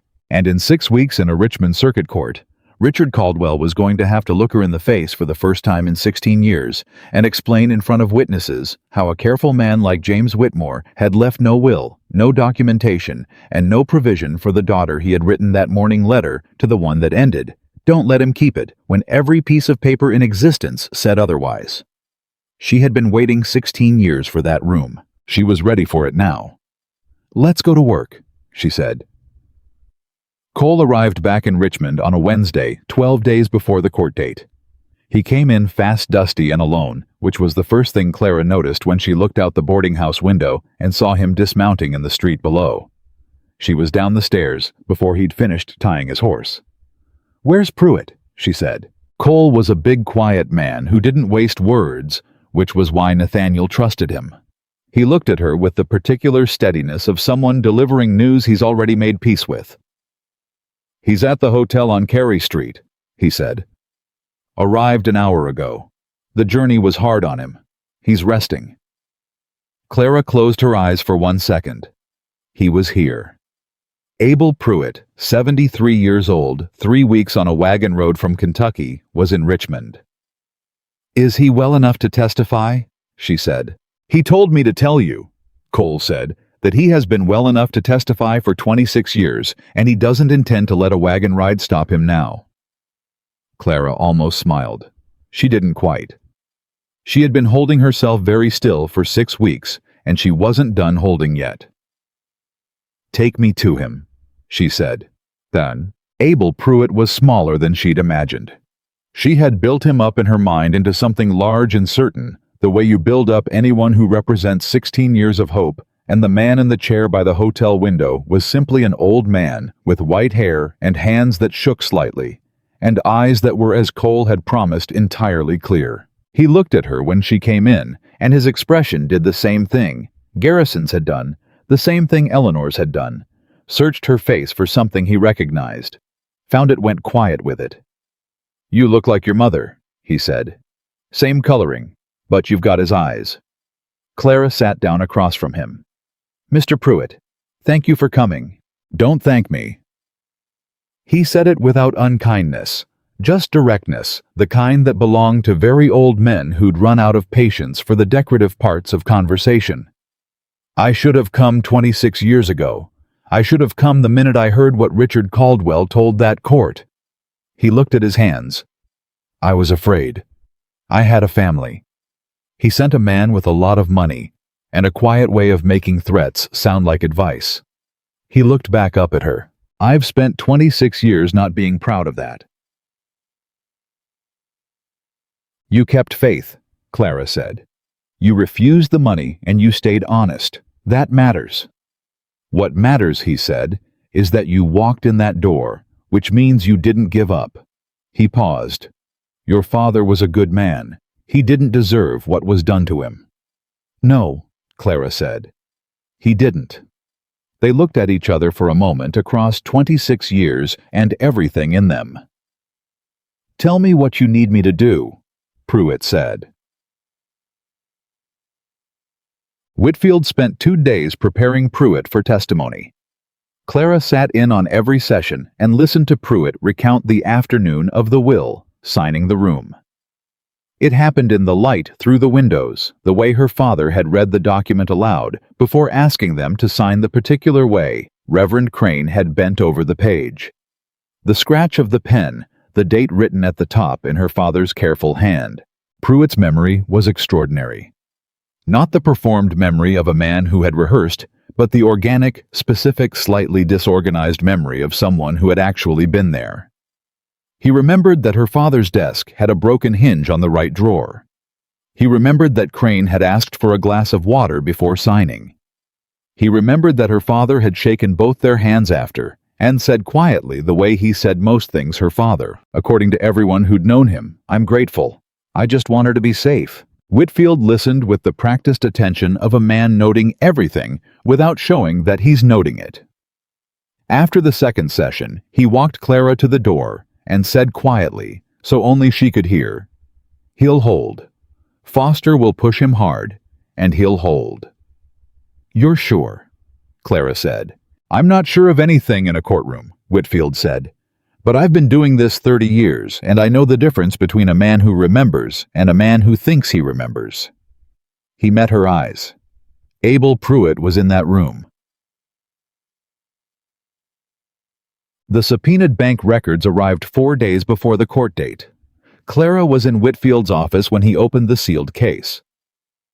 She watched him leaf through the pages, and she watched his face. And when he stopped on a particular page, and was very still for 3 full seconds, she thought her heart might come out of her chest. "What is it?" she said. He turned the ledger page toward her, her father's signature. Across the bottom of a loan agreement dated March of 1797, 2 years before his death. The handwriting was unmistakable, the looping, precise, distinctive hand she'd known from the will, from the letter he'd written her, from the correspondence Nathaniel had in his father's study. And beside it, in a different hand, a notation she hadn't expected.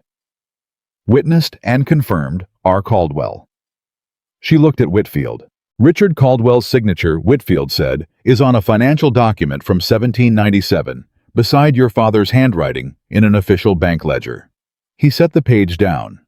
Foster cannot argue that the handwriting in the will is inconsistent without also arguing against this bank record.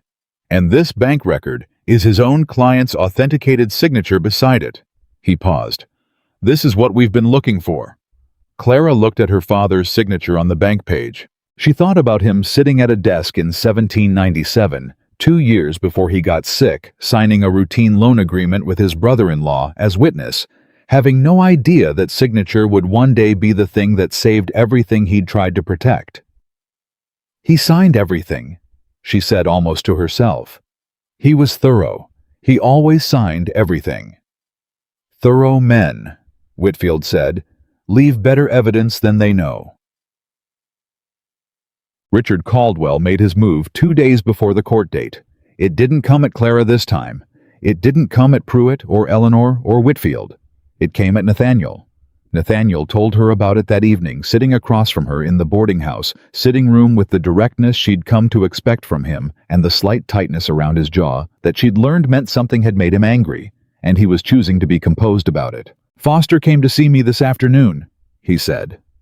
Clara went still. Officially, unofficially, in the lobby of my hotel. He made it look like a chance encounter. He paused. He told me that my father's letter, the one in the locked box, the one I gave you, was written under duress, that my father was in financial difficulty at the time, and that James Whitmore had leveraged their friendship to obtain a document that misrepresented the facts. Clara stared at him.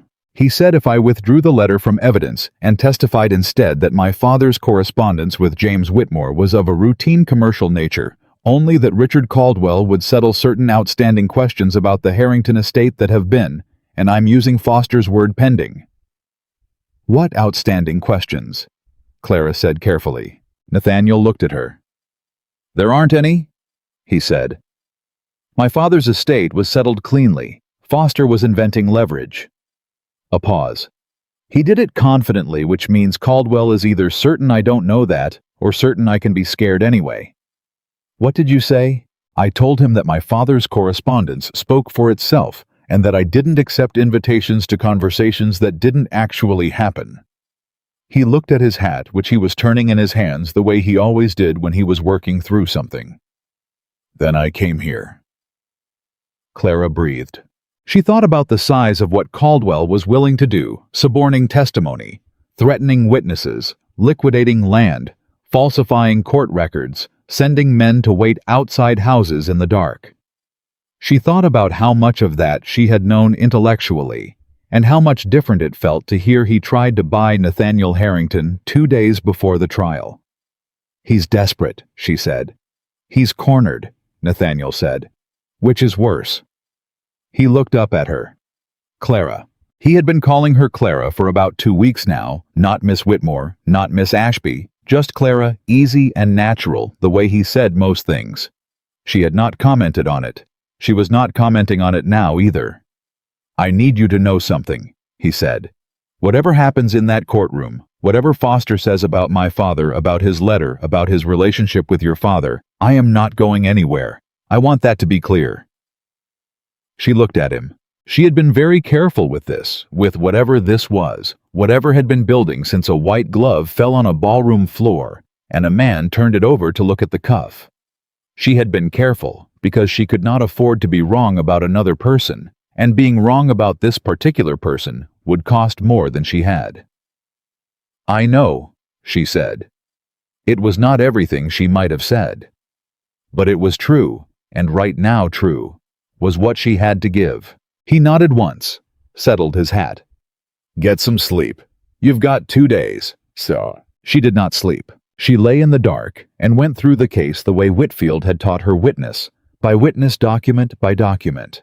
Each piece of evidence and its corresponding weakness, and the response to that weakness, and what she would say if Foster found the angle she hadn't prepared for. She went through it twice.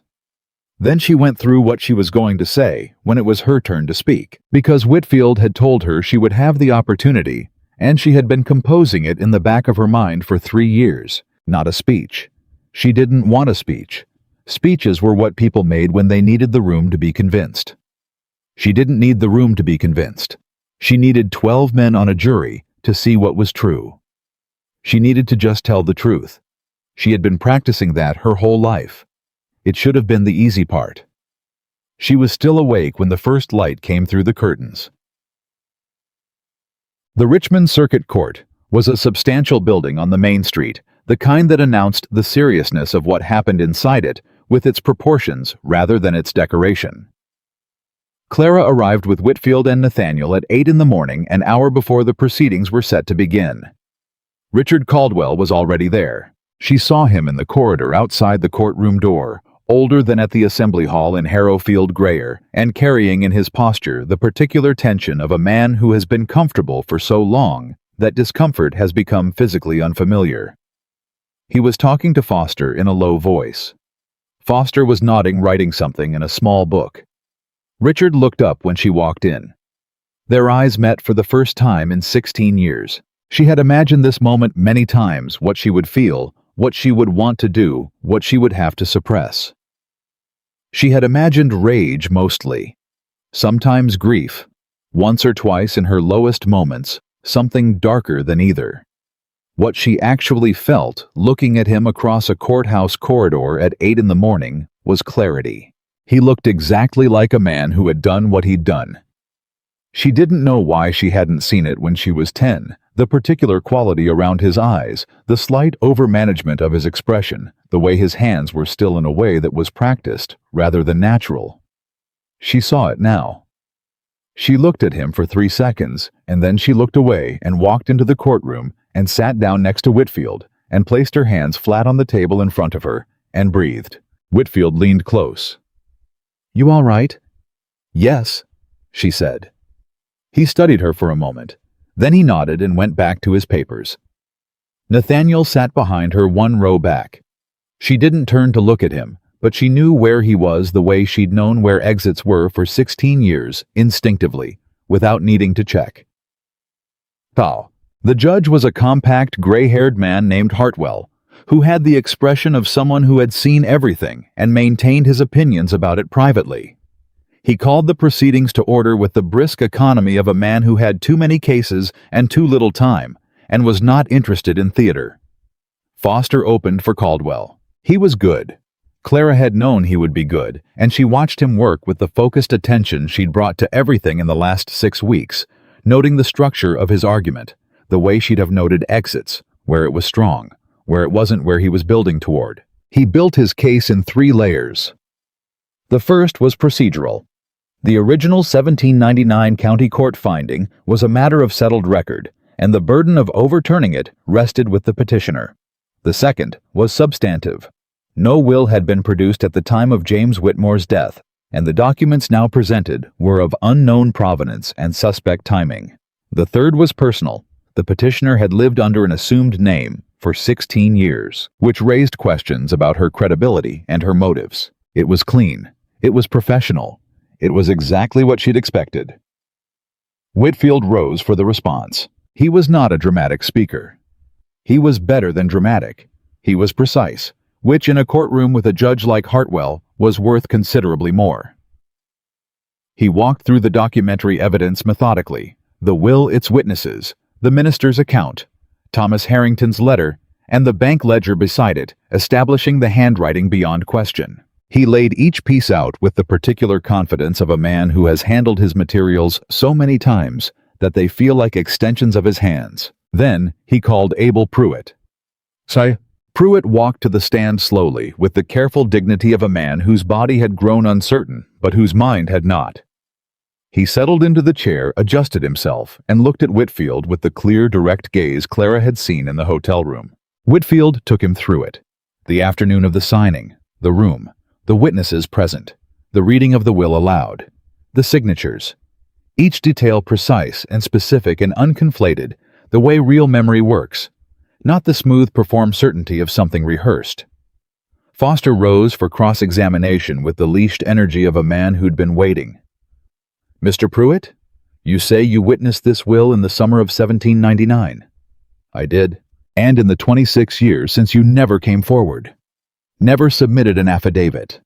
Never contacted any court or official to correct the record." Pruitt looked at him. "No." "Why not?" A pause. Pruitt's hands were still on the armrests of the chair.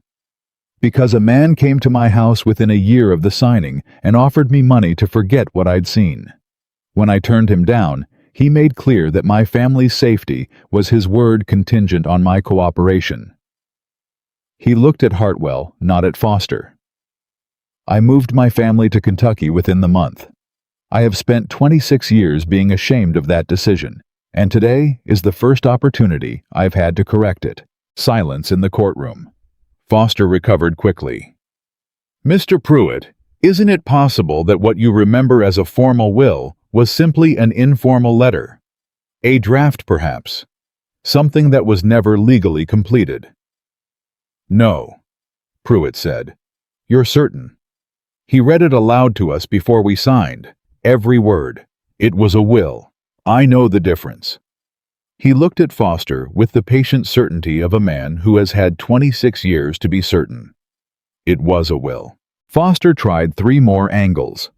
Pruitt held on all 3 calmly, without raising his voice or becoming defensive. He answered what was asked and nothing more, and when Foster finally sat down, the silence that followed had the particular quality of a room that has made up its mind about something. The bank ledger went in next. Whitfield presented it with the minimum necessary commentary. Here is the signature, here is the notation beside it. Here is Richard Caldwell's authenticated signature from the same document. He called the bank manager who had produced the ledger to confirm its authenticity, and then sat down. Foster's objection to the ledger was technical and labored, and Hartwell denied it with the brisk efficiency of a man who has seen the same argument dressed in too many different coats. Then came Beaumont, the land assessor, who laid out 3 years of incremental land sales with the careful specificity of a man who lived in numbers and was offended by their misuse. He named parcels, he named dates, he named amounts. He named buyers who had purchased land they did not know was not Caldwell's to sell. Clara watched Richard Caldwell's face while Beaumont testified. She watched the thing she'd been waiting for. Not collapse, not drama. Just the slow, visible draining of certainty from a man who had been certain for 16 years that he was safe. She watched his jaw tighten. She watched his hands, which had been still, begin to move against each other under the table. She watched him lean toward Foster and whisper something sharp and short, and she watched Foster shake his head once, and she watched Richard Caldwell receive that headshake with the expression of a man being told the room he thought he'd locked has been open all along. Good, she thought. That's fear. Stay afraid. Duh. Foster called Richard Caldwell to the stand. This had not been in the original plan. Whitfield had told her to expect it as a possibility, the kind of Hail Mary a good lawyer throws when the case has gone badly and there's nothing left but the man himself. Caldwell was polished. He was experienced. He had the deeply practiced composure of someone who had been lying successfully for 26 years, and believed that composure was the same as truth. He told his version smoothly without hesitation. No will had existed to his knowledge. The marriage had been of uncertain legality, as the county had confirmed. He had taken on the estate reluctantly, as a duty to a family in difficult circumstances. He had done his best to manage it honorably. The documents being presented were, and here his voice carried a note of refined sorrow, not what they appeared to be. Whitfield rose. He stood at the table for a moment without speaking, looking at the ledger in his hands, and the silence was long enough that the room noticed it. "Mr. Caldwell," he said, "I have in front of me a bank ledger from the Fredericksburg First Commercial Bank dated March of 1797. Your signature appears beside James Whitmore's on a loan agreement." He looked up. "You recognize his handwriting then, from personal experience?" Caldwell's expression didn't change. "Of course. He was my brother-in-law." "So, when you look at this signature," Whitfield crossed to the jury box, held the ledger page up clearly, then brought it to Caldwell. "You would say this is consistent with James Whitmore's handwriting as you knew it?" Caldwell looked at the page. He took a breath that was slightly too controlled to be natural. "It appears consistent, yes. And this handwriting," Whitfield placed the will opened beside the ledger. "How would you characterize the similarity?" The courtroom was very quiet. Caldwell looked at the two pages side by side. He had nowhere to go. He knew it.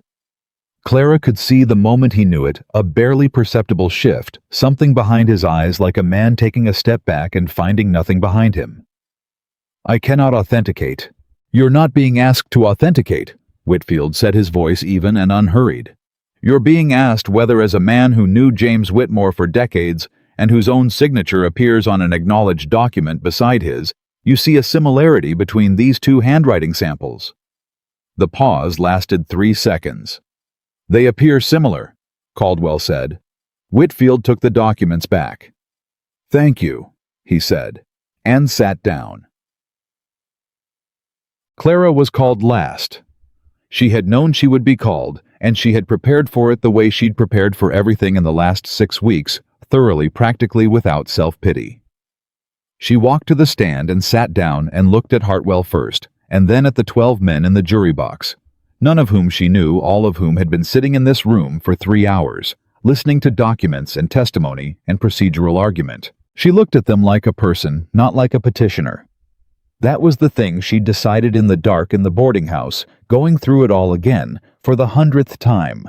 She was not going to perform credibility. She was going to be a person who was telling the truth, because she was. Whitfield kept his question simple.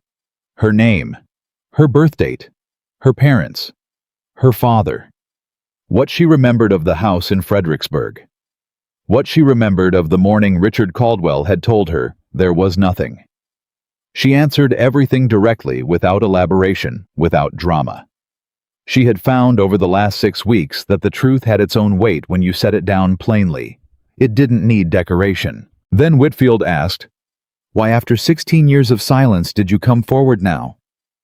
Clara was quiet for a moment.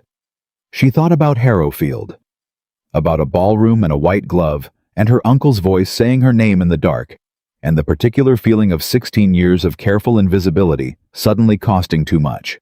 "Because I was 10 years old when I was told I didn't exist," she said.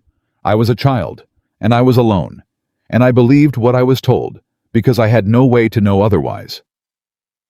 She looked at the jury. "I didn't come forward when I was 15 or 20, because I was still building what I needed. I needed proof. I needed witnesses. I needed to be certain that when I walked into a room like this one, I had everything necessary to make the truth visible." She paused. "I'm 30 years old now. I have everything necessary. And the only person in this room who has anything to fear from the truth is the man who spent 26 years hoping I would never find it." She did not look at Richard Caldwell when she said it. She didn't need to.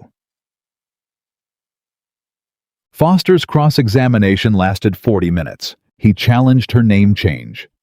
He challenged her years of travel under an assumed identity. He challenged her relationship with Nathaniel Harrington, a recently acquainted man of means, was the phrase he used with the particular emphasis of someone trying to suggest something he couldn't say plainly. He challenged the timing of Eleanor's disclosure. He pushed on every soft edge he could find, the way a good lawyer does looking for the place where the story comes apart. It didn't come apart. Not because Clara was unshakable. There were moments when his questions landed somewhere real and she felt it. But because the story was true, and true stories have a particular quality under sustained pressure.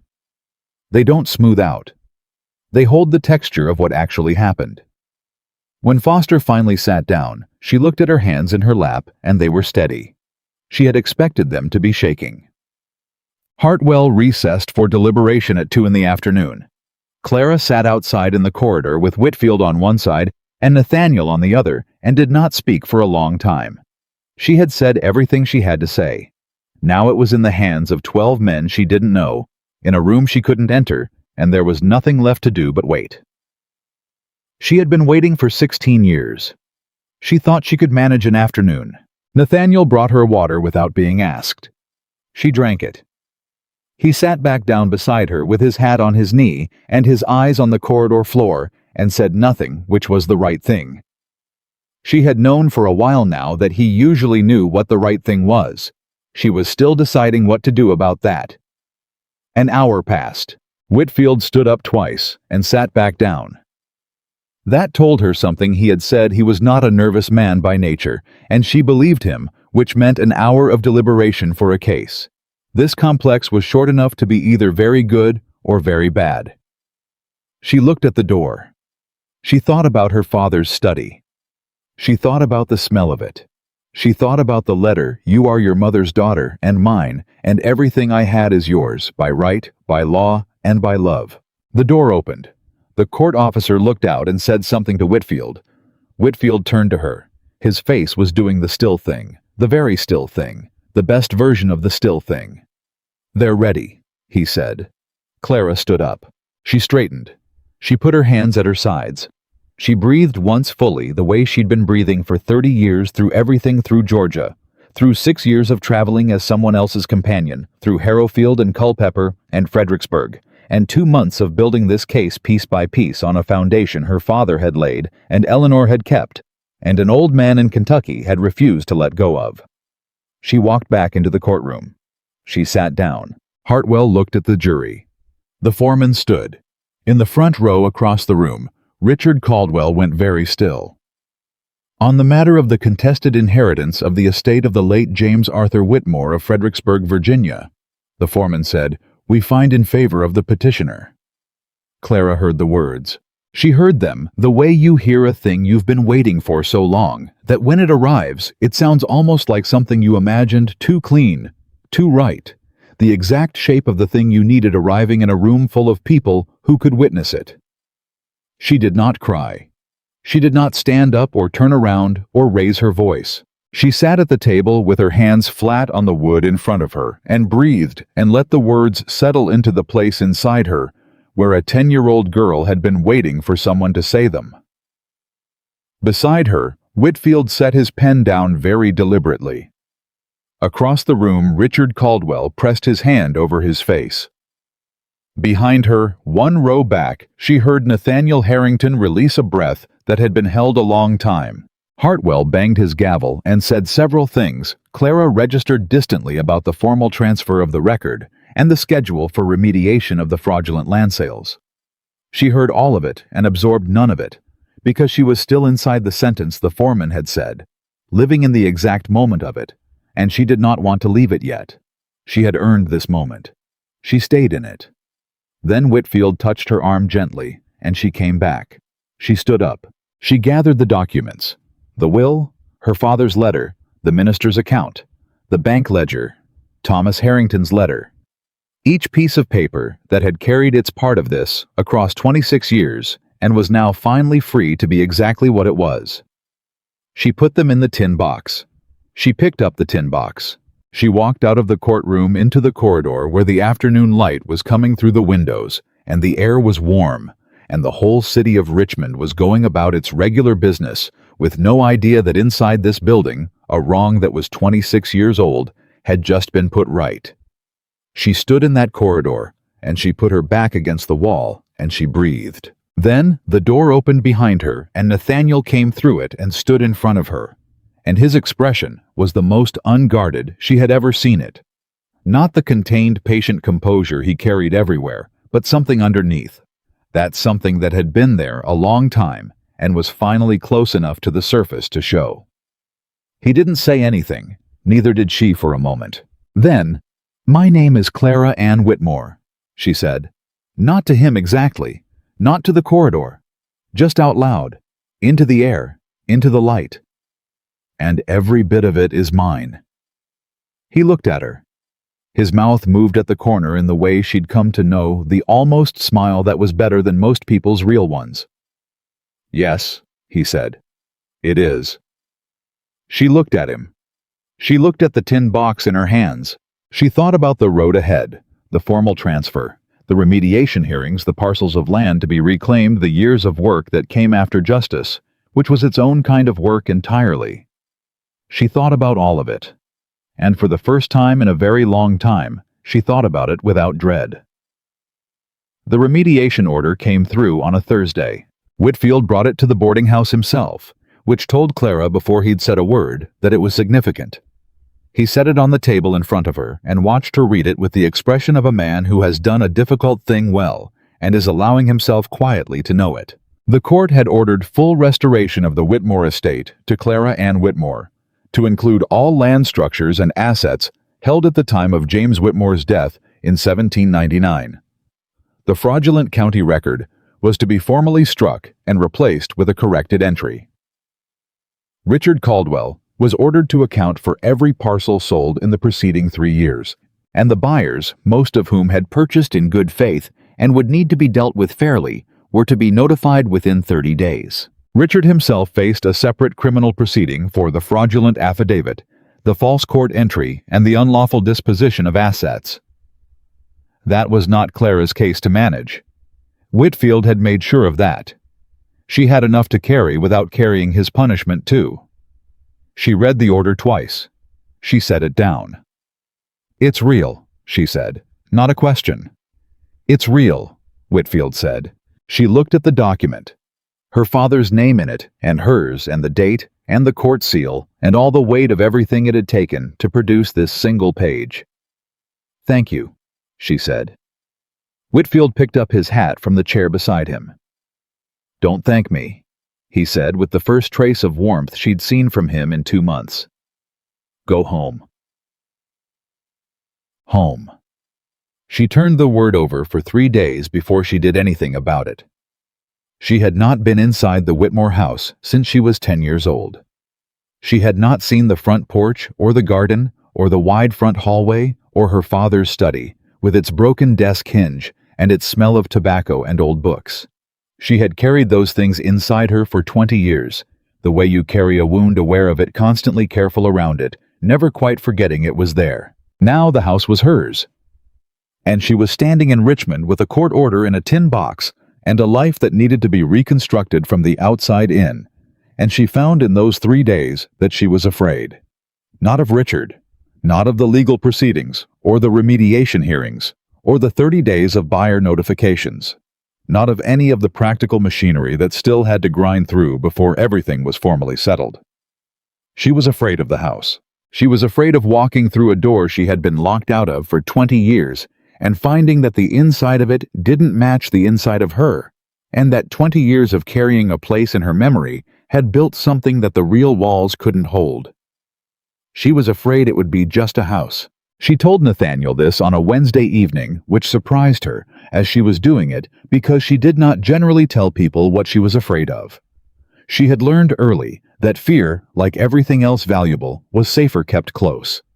But she told him. They were sitting in Mrs. Alcott's small parlor, the evening light going long and gold through the windows, and he was doing the thing he did sometimes, where he was simply present without requiring her to perform anything for him, and the words came out without her making a decision about them. "What if it's just a house?" she said. He was quiet for a moment. He turned his hat over in his hands twice. Then it's a house that belongs to you," he said. "And you can make it whatever you want it to be." She looked at him. "You've been carrying a memory," he said. "The house has been carrying a different 20 years. They're not the same thing, and they don't have to be." He met her eyes. "What you're going back to isn't what you lost. It's where you start from now." She held that. She held it the way she'd been holding things for 20 years, carefully checking it from every angle, making sure it would bear weight before she put any on it. It bore weight. "When are you leaving?" he asked. "Friday," she said. "I'll ride with you as far as the county line," he said. Not an offer, not a question. Just a statement of where he intended to be. "You don't need to do that." "I know," he said. "I'm going to anyway." She almost argued. She was very good at arguing the people who wanted to help her back to a comfortable distance where they couldn't cost her anything. She had been doing it for 20 years, and she was excellent at it. She didn't do it this time. "All right," she said. Eleanor was already at the house when Clara arrived.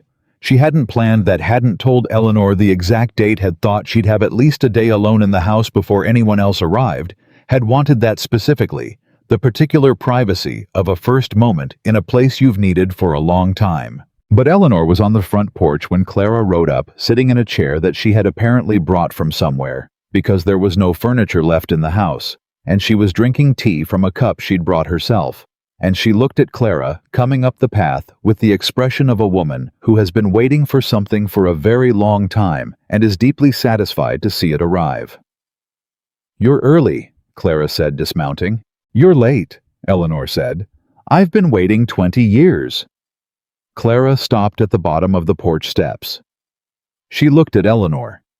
She looked at the house at the front door standing open at the windows, with their dusty glass at the porch railing that needed repainting, at all the ordinary disrepair of a place that had been maintained without love for 20 years.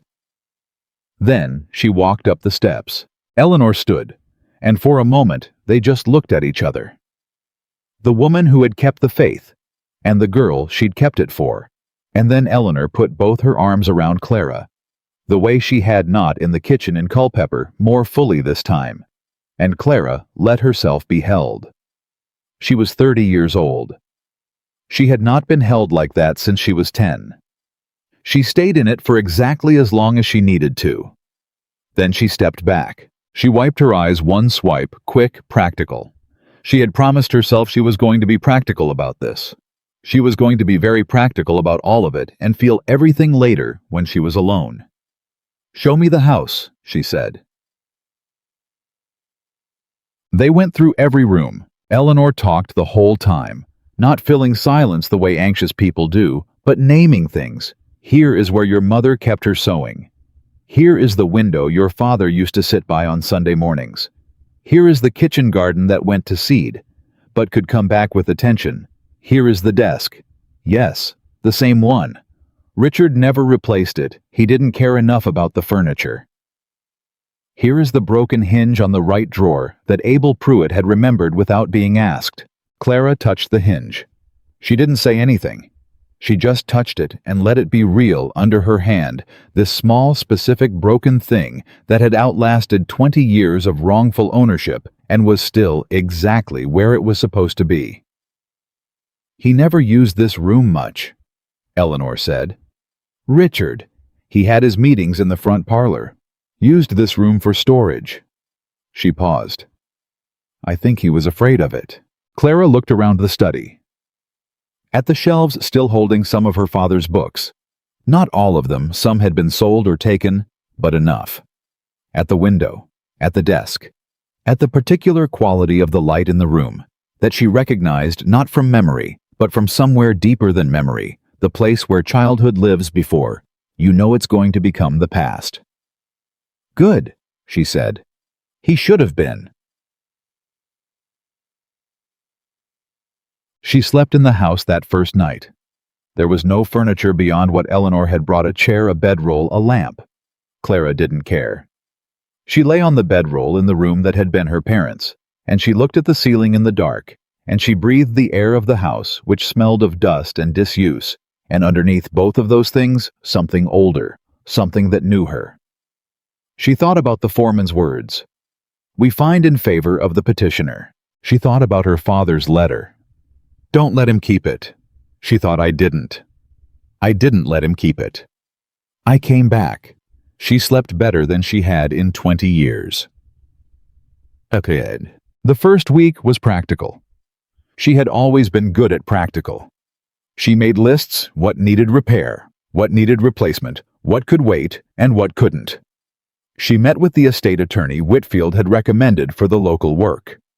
She met with the buyers of the sold parcels, which was uncomfortable and necessary, and she was scrupulously fair with each of them because none of them were Richard, and she wasn't going to make them pay for what he'd done. She wrote to Mrs. Pembroke, who was in Charlottesville with her sister, and who replied within 4 days with a letter that was brisk and unsentimental and ended with, "I am very glad.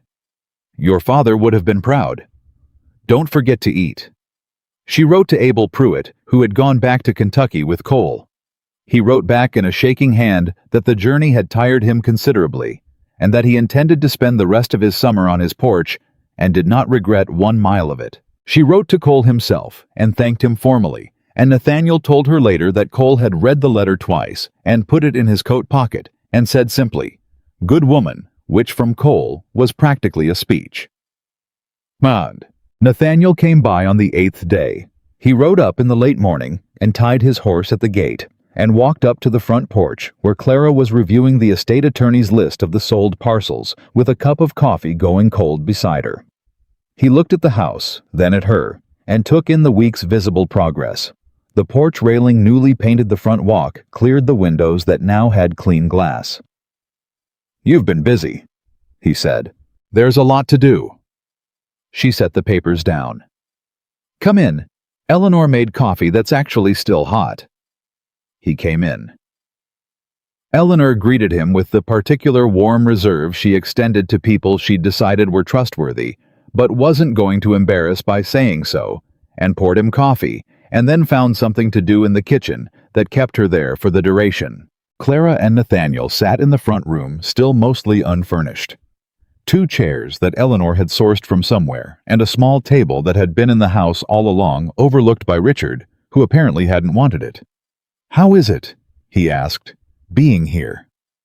She thought about it honestly, the way she'd been trying to think about everything since the courthouse. "Better than I expected," she said. "Harder than I expected, both at the same time." He nodded. "I keep finding things," she said. "Small things. A cup. A book with my mother's name in it. The broken hinge. Things that were here, and that outlasted everything he did just because they were ordinary enough not to be worth taking." She wrapped both hands around her coffee cup. "That's harder than the big things somehow. The small things catch me." "They would," he said. She looked at him. "How did you know to hold your father's letter all those years, to keep the box?" He thought about it. "He told me to," he said. "My father. He said the year before he died, he said James Whitmore was a good man, and I made him a promise, and if a woman comes asking Nathaniel, you help her in every way she needs." He paused. "I was 22. I told him I would. I didn't know if I'd ever need to keep it." He turned his cup in his hands. "When I saw you at that assembly, your face I knew. Before I knew the name or the glove, I just knew. You could have told me that night," she said. "You would have run," he said. She considered this. "Yes," she said. "I would have." He smiled. Not the almost smile this time, the real one, which she had seen exactly 4 times, and which was considerably more than she'd been prepared for. "I reckoned it was better to let you figure out I was trustworthy before I gave you a reason to bolt." "That was calculating," she said. "That was patient," he said. "There's a difference." She heard her own words from the courthouse corridor coming back to her. "I left. There's a difference," and she felt the corner of her mouth move. They sat in the quiet for a moment. Then Nathaniel set down his cup and reached into his coat. He brought out a white glove. Her white glove. The left one with the embroidery at the cuff. The interlocking curves her grandmother had started and her mother had continued, and she had carried for 6 years in the bottom of a traveling trunk because she couldn't throw it away. She stared at it. "You kept it," she said. "I found it on the floor of Harrowfield Assembly Hall," he said. "And I kept it." He held it out across the table. Not like evidence this time. Not like something found. Like something returned. "It should have been yours all along." She took it. She turned it over in her hands the way he'd turned it in his, looking at the embroidery on the cuff. The green silk thread. The pattern her grandmother had made her mother had loved, she had almost thrown away a dozen times and never had. She looked up at him. He was watching her with that direct, unhurried attention that had been the first thing she'd noticed about him in a crowded ballroom a year ago, before she knew his name, or his father's history, or what he intended, when he was just a man who had caught her before she fell, and then actually waited for her answer when he asked if she was all right. "I have something to say to you," she said, "and I need you to let me finish saying it before you respond." He settled back in his chair. "All right. I have spent 20 years being very good at not needing anyone," she said. "I got good at it because needing people was dangerous, and because every person I trusted with anything real either couldn't help me or wasn't there when I needed them most. I know that's not a fair measure of you. I know you've had every opportunity to use what you knew against me, and you didn't, not once." She held the glove in both hands. "I know you're a good man. I know your father was a good man. I know that the kind of patience you've shown, the kind of steadiness, I know what that costs, and I know it's real." He was very still. "I'm not the same person I was a year ago," she said. "I know who I am now. I have my name, and my house, and my father's memory where it belongs. I'm not looking for someone to hold me up." She met his eyes. "But I have been thinking for a while now about the difference between not needing someone and choosing someone. And those are different things. The first one is survival. The second one is—" She stopped. "Is what?" he said quietly. "Is something I've never let myself do," she said. "Because I was always holding on too hard to what I'd lost to have hands free for anything new." The room was very quiet. "Clara," he said, and her name in his voice was the same as it had always been, even certain the particular way he said it, that had felt from the very first time like he already knew it was right. "I'm not finished," she said. He stopped, waited. "I'm choosing," she said. "That's what I'm saying. I'm not falling, and I'm not being rescued, and I'm not grateful. I am standing on my own ground, in my own house, with my own name, and I am choosing." She looked at him steadily. "I'm choosing you.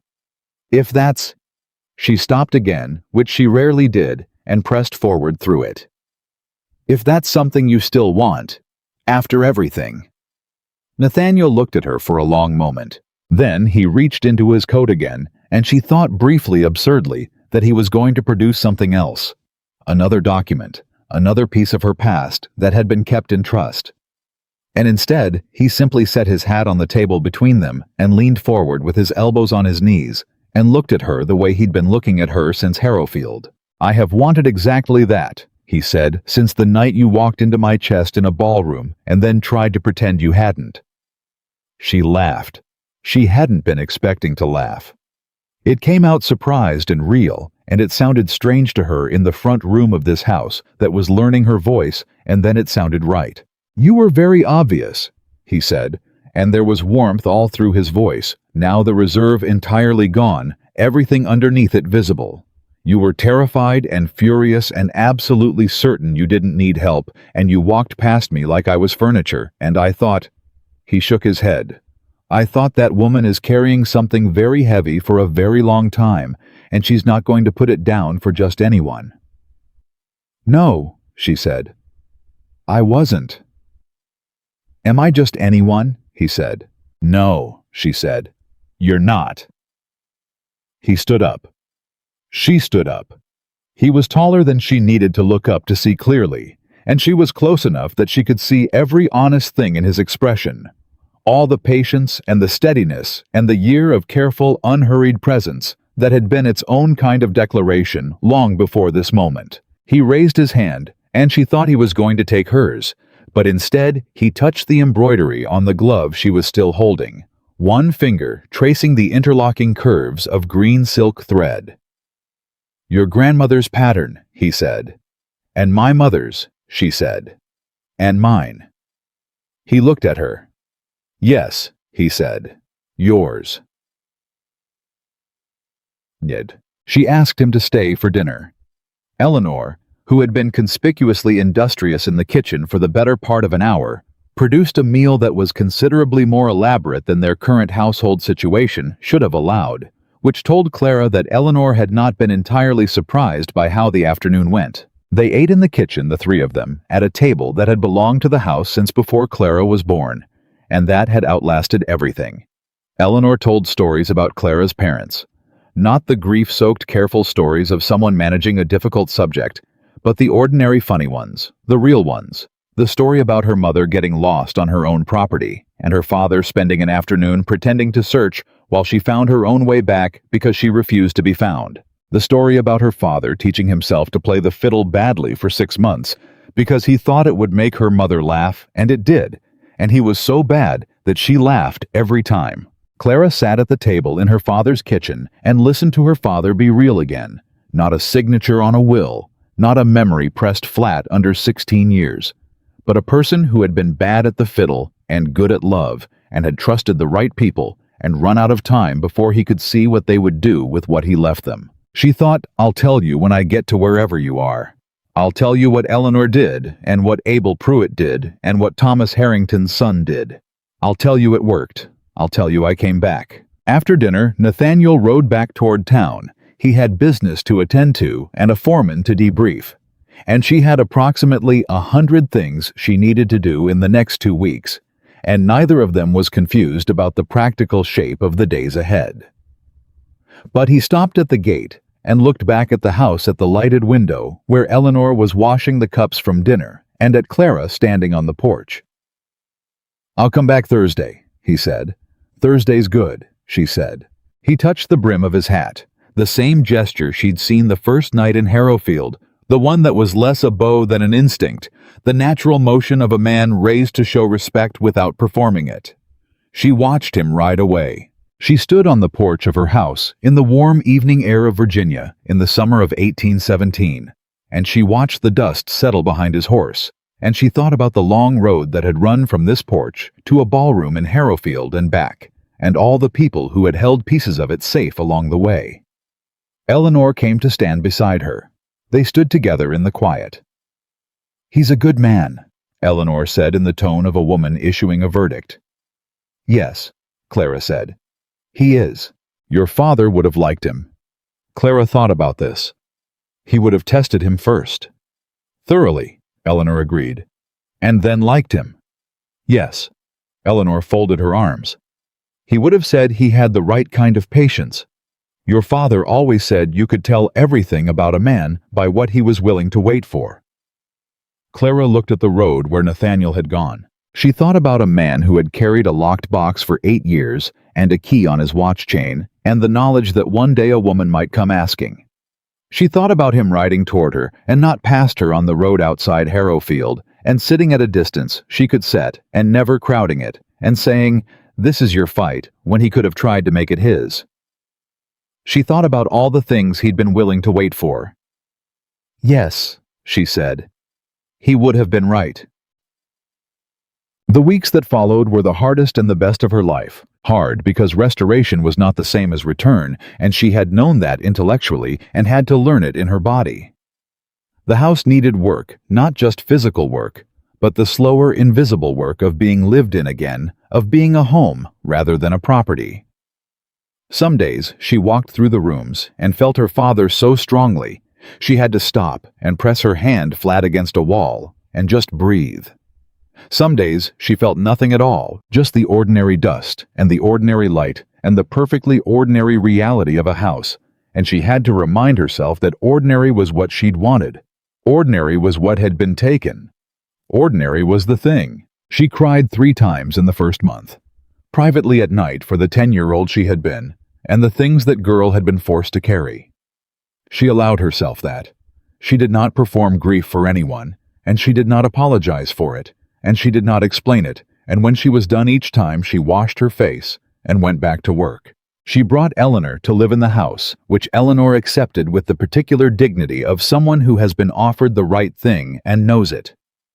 She hired local women for the household work, and hired them fairly at wages that made 2 of them cry, and all of them stay. She found a neighbor's son to manage the garden that her mother had loved, and that had gone to seed under 20 years of wrong ownership, And that was with attention beginning to come back. She rode the land. She rode all of it. Every parcel that was still hers, learning its edges and its gradients and its particular quality in different lights. Her father had known this land the way he'd known his own name. She was going to know it the same way. It was going to take time, and she had time. She was 30 years old, and she had time. Nathaniel came on Thursdays. Sometimes he stayed for dinner. Sometimes just for an hour. He helped with things she would never have asked him to help with, not because she was too proud she'd made peace with pride being expensive, but because she was still learning to let the help be simple. Sometimes it was. He told her about his own estate, which was north of Fredericksburg, and which he'd been managing alone since his father died.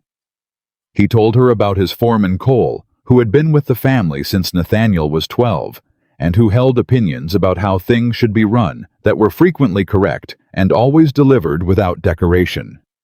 He told her about the business arrangements his father had built, and the ones he'd changed, and the ones he was still figuring out. She told him about the house, about finding her mother's sewing basket in a cedar chest that Richard had apparently overlooked because it was in a back room and wasn't valuable, about the book with her mother's name in it, about the particular afternoon when she'd sat at her father's desk for the first time in the chair he would have sat in and looked at the room from where he had looked at it and felt him there. She told him things she hadn't told anyone. He listened the way he did everything completely without interruption, without rushing her toward a conclusion. One Thursday in late September, 6 weeks after she'd returned to the house, he arrived earlier than usual, and she was in the garden with dirt on her hands and her hair coming down from where she'd pinned it, and she looked up and he was standing at the garden gate with an expression that had nothing careful in it at all. "I need to say something," he said. She straightened. She wiped her hands on her apron. "All right." He opened the gate and came into the garden and stopped in front of her and looked at her with the same directness he'd been using since Harrowfield, the same unhurried attention, but with everything that had been underneath it for a year now fully visible. "I have been patient," he said, "because you needed me to be patient, and I would do it again. I would do it for as long as it took. I am not saying this as a complaint." He paused. "But I want to ask you something." She waited. He reached into his coat. She thought not another document. Please. She did not think she could handle another document. It was not a document. It was a ring. Simple gold, with the kind of clean, unfussy construction that belonged to a man who valued what was real over what was ornamental. He held it in his palm and looked at her over it. "I know you don't need this," he said. "I know you are standing on your own ground, and you have your own name, and your own house, and your own life, and you don't need a single thing from me to complete any of that." He held her gaze. "I am not asking because I think you need it. I'm asking because I want to spend the rest of my life being chosen by you." He paused. "So, Clara Ann Whitmore, will you marry me?" She looked at the ring. She looked at him.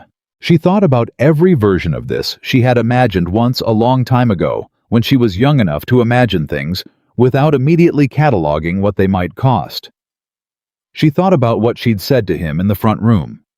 "I'm not falling, and I'm not being rescued, and I'm not grateful."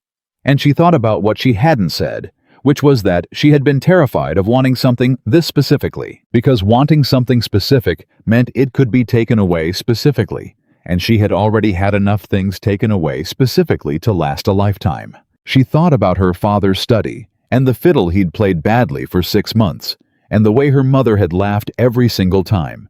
She thought, yes, obviously yes. I have been moving toward yes since Harrowfield. "One condition," she said. He blinked. It was the closest she had ever seen him come to being startled. "All right. The house stays in my name." He looked at her.